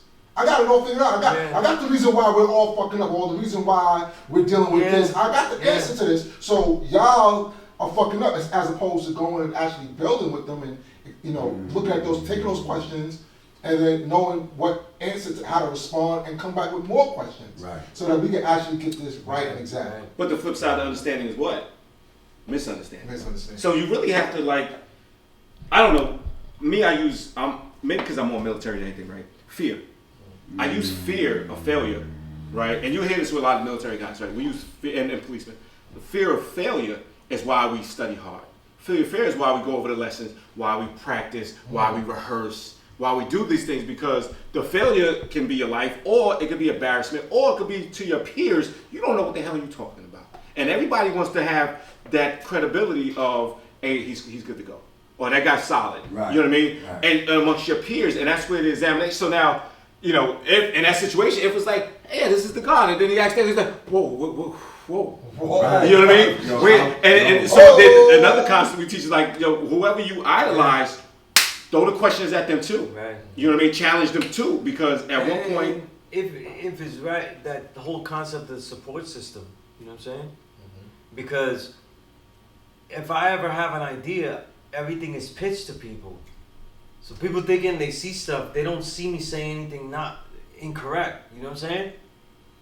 that, you know, with trolls, they gotta make up stuff. You know what I'm saying? They gotta remix. They gotta do remixes on what I said. Yeah, I told you that somebody's tagging me and shit. So it's somebody that They knows get you. into it. Yo, they tagging me in some shit to try to discredit Sunez because they know he's my teacher. So it's clearly obvious this is somebody he knows that has an issue with him. This is a part of the internet thing, you know, like there's people who are out there who think that they know better, and then, you know, they might have, you know, hold dear to certain people, like, you know, their name drop, like freedom.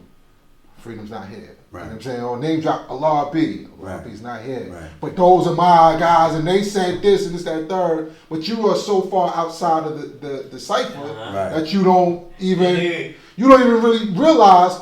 I don't even know if you even realize that those people are not even here no more. Right, they passed on. You know what I'm saying? Like, and you're not willing to come amongst to build to actually. So if Sunez is teaching something that's not right and exact, then come to the school and bring what's right and exact. But that's how you stay relevant, That's right? right. So there's no longer Allah, he's in the essence, he's no longer here, right?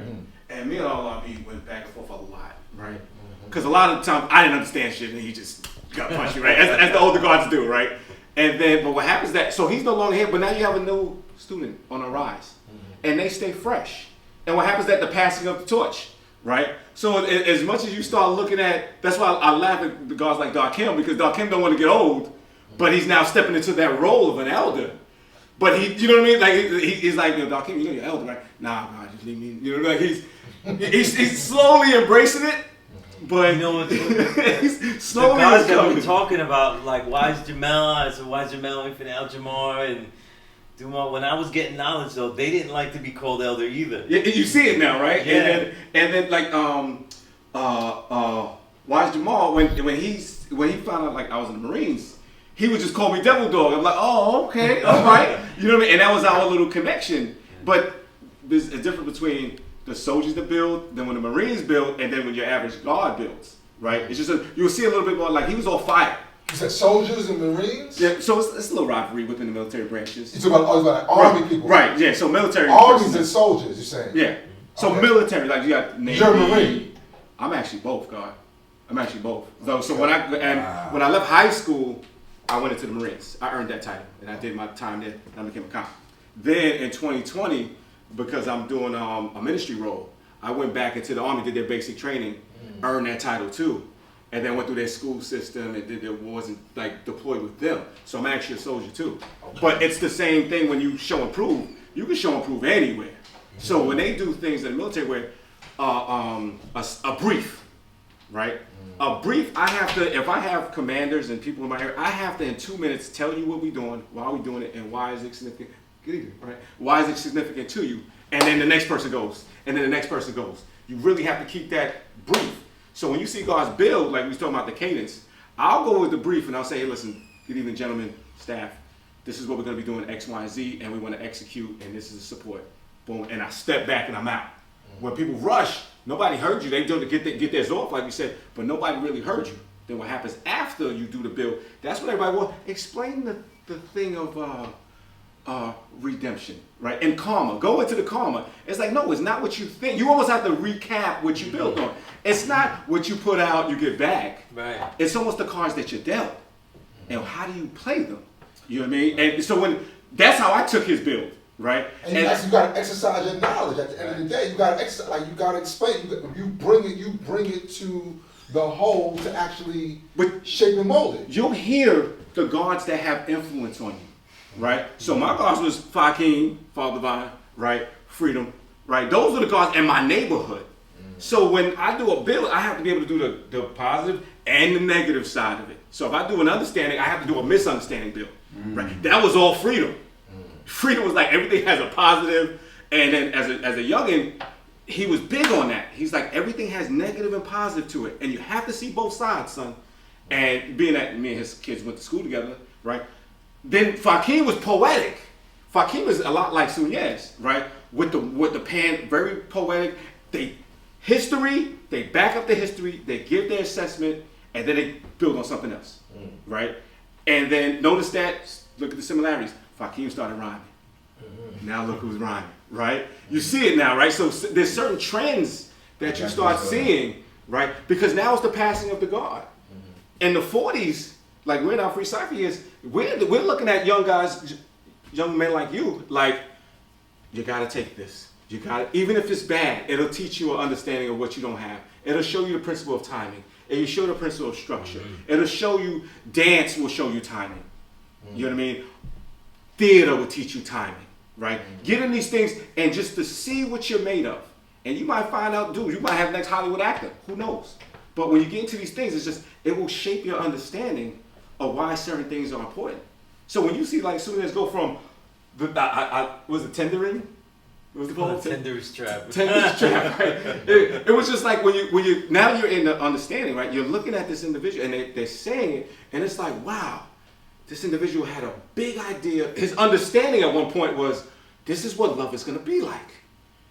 And he misunderstood the real world. So he didn't see that. He didn't have nobody say, watch out for that nephew. I wouldn't do that if I was you. Or, you know, he didn't have that friend.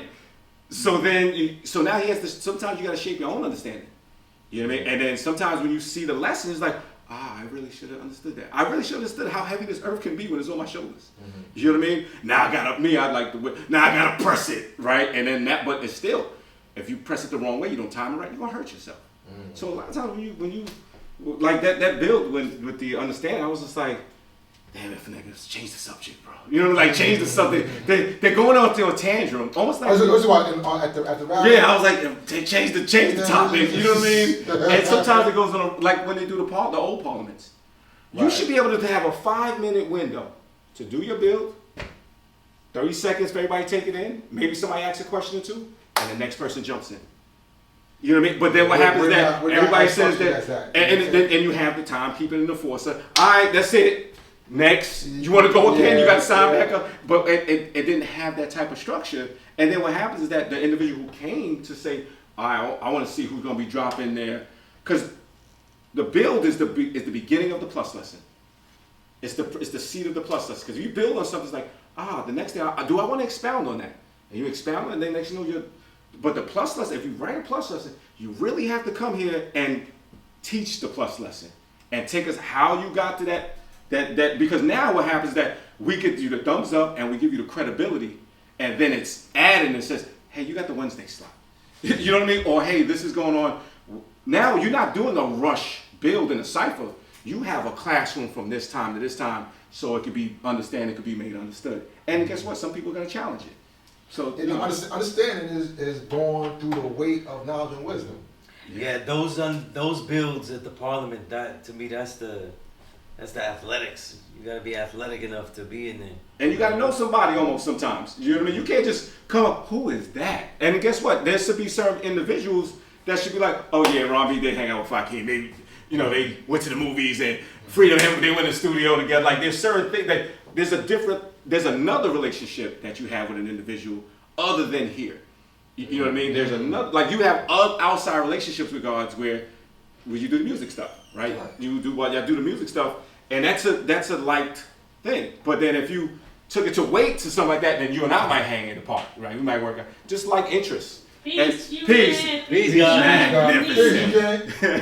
Peace, safe. Likewise, you know it's late when you King Justice telling us to go home. But you lose time here. Strong builds, you actually lose time. You know what I mean? Because and that's the beauty of it. You're saying I lost a lot of time with these in this class? Oh yeah. Oh yeah. Especially in the winter months. When I see you trekking to the train, like a lot of times with the travel, man, like the trains ain't running, it's a lot of things you gotta take into account. But you gain a lot though. You gain a lot from doing all that though. Like of course. I mean and I enjoy it though. Like these are my plus lessons. Like a gem that I've got.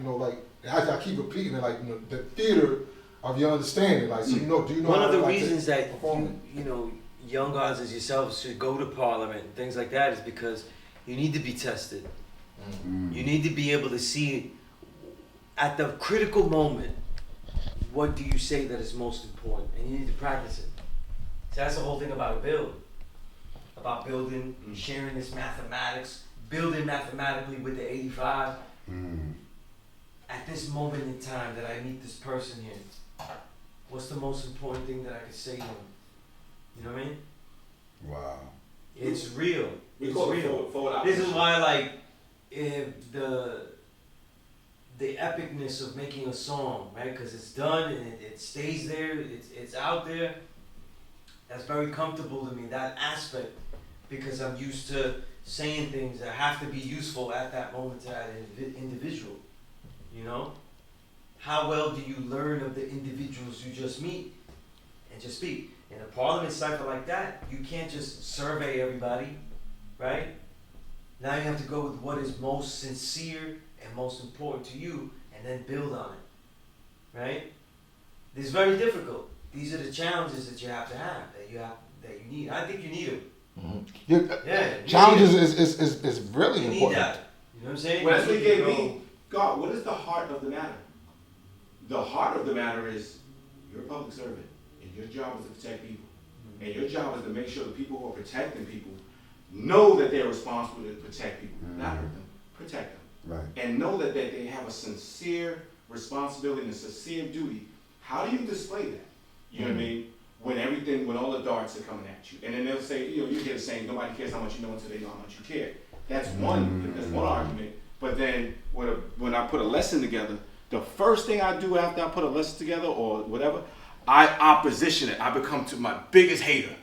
And I start throwing darts at it. And I start testing it. And I go, and I start asking questions. And what happens is that I act like the enemy, right? Because whatever plan this is more military science, right? Whatever plan you put together, two things have a say-so. Weather and the enemy. No matter what plan you put together, weather and the enemy. These are things that you learn in the military, right? You can put together a perfect parliament, but the blizzard comes in. Now who's going to shovel the snow so people can come in? You know what I mean? So you have to look at those rain dates, and you're looking at everything. So when you put that bill together, you got to look at it from this. You start looking at the angles. When you fight, it's not straight on. It's the angle. I want to hit, and then I want to get that angle. You know what I mean? To you, it's layers, right? But it's still, in that concept, it's angles. I don't want to go straight to you. I want to get you off so I can hit you. It's angles. So if I'm not going to go confrontation with you, I got to get that angle. So you'll learn those things when you start doing the bit. You'll come. I may be speaking, but if I'm locking on you, I just lost the audience. So I have to take your question and then position myself to the audience. So when you start seeing it, and that's where it's crucial, because I may get to him and they'll be like, God, the question was over there. So you take okay, I heard the question. You step out. You speak to everybody else. There may be another question, or there may be silence, and then you say, thank you very much, and you walk out. Or you say peace, and whatever you do. But they're watching everything. That's what's in the mirror. From how you look to how you walk, talk, you're being sized up. And then they're gonna know out of the where you're from. You know what I mean? Medina Gaza, the Medina is sweeter. You have the little, see, everybody has their little rivalry niches, right? And then you go other places, and everyone's it's just different. But they know from who you are. They go size you up how you walk and talk. When you walk into the room, oh wow. Or when you go if you walk to the bill, dude, they're gonna eat you alive. You almost gotta walk in. Your president says, take that deep breath and then build. But if you just get in that cipher, you rush it. You ain't breathing, which is everything in fighting. That's the pause, right? So when you talk about breathing, it's I'm breathing, I'm getting, because now if I'm breathing, I'm relaxed. If I'm breathing, I'm getting my point across. If I'm breathing, I have my cadence. If I'm, Poe is my favorite rapper, but when that killed me. You know what I mean? Because that part, right? But he had a physical element. Right. You know what I mean? Still, but he had the, and it's like, oh man, I gotta edit that out. But you start seeing how they take that deep breath and they spit it out. And then you catch it again, and you catch it. So now it's like, yo, you gotta get in there. But if you get in there, if you and I going hand in hand, and you just spit it out, and you ain't breathing, I can catch you at an angle and rock you. You know what I mean? So a lot of it is you're sizing up the opponent, you're sizing up yourself. But in hindsight, what I love how Sunez put it, you have to get to the heart of the matter. Because here, the knowledge of self is about you take care of yourself, and after that, take care of everybody else. Sorry, this is what you signed up for. It's in the degree. This is what you signed up for. You know what I mean? Because if you don't do it, guess what? You know what I mean? Not only is it a penalty, but you also turn into an asshole. Honestly, you're supposed to help people, and then now you don't want to help them no more. So to me, when I don't want to help people no more, I leave.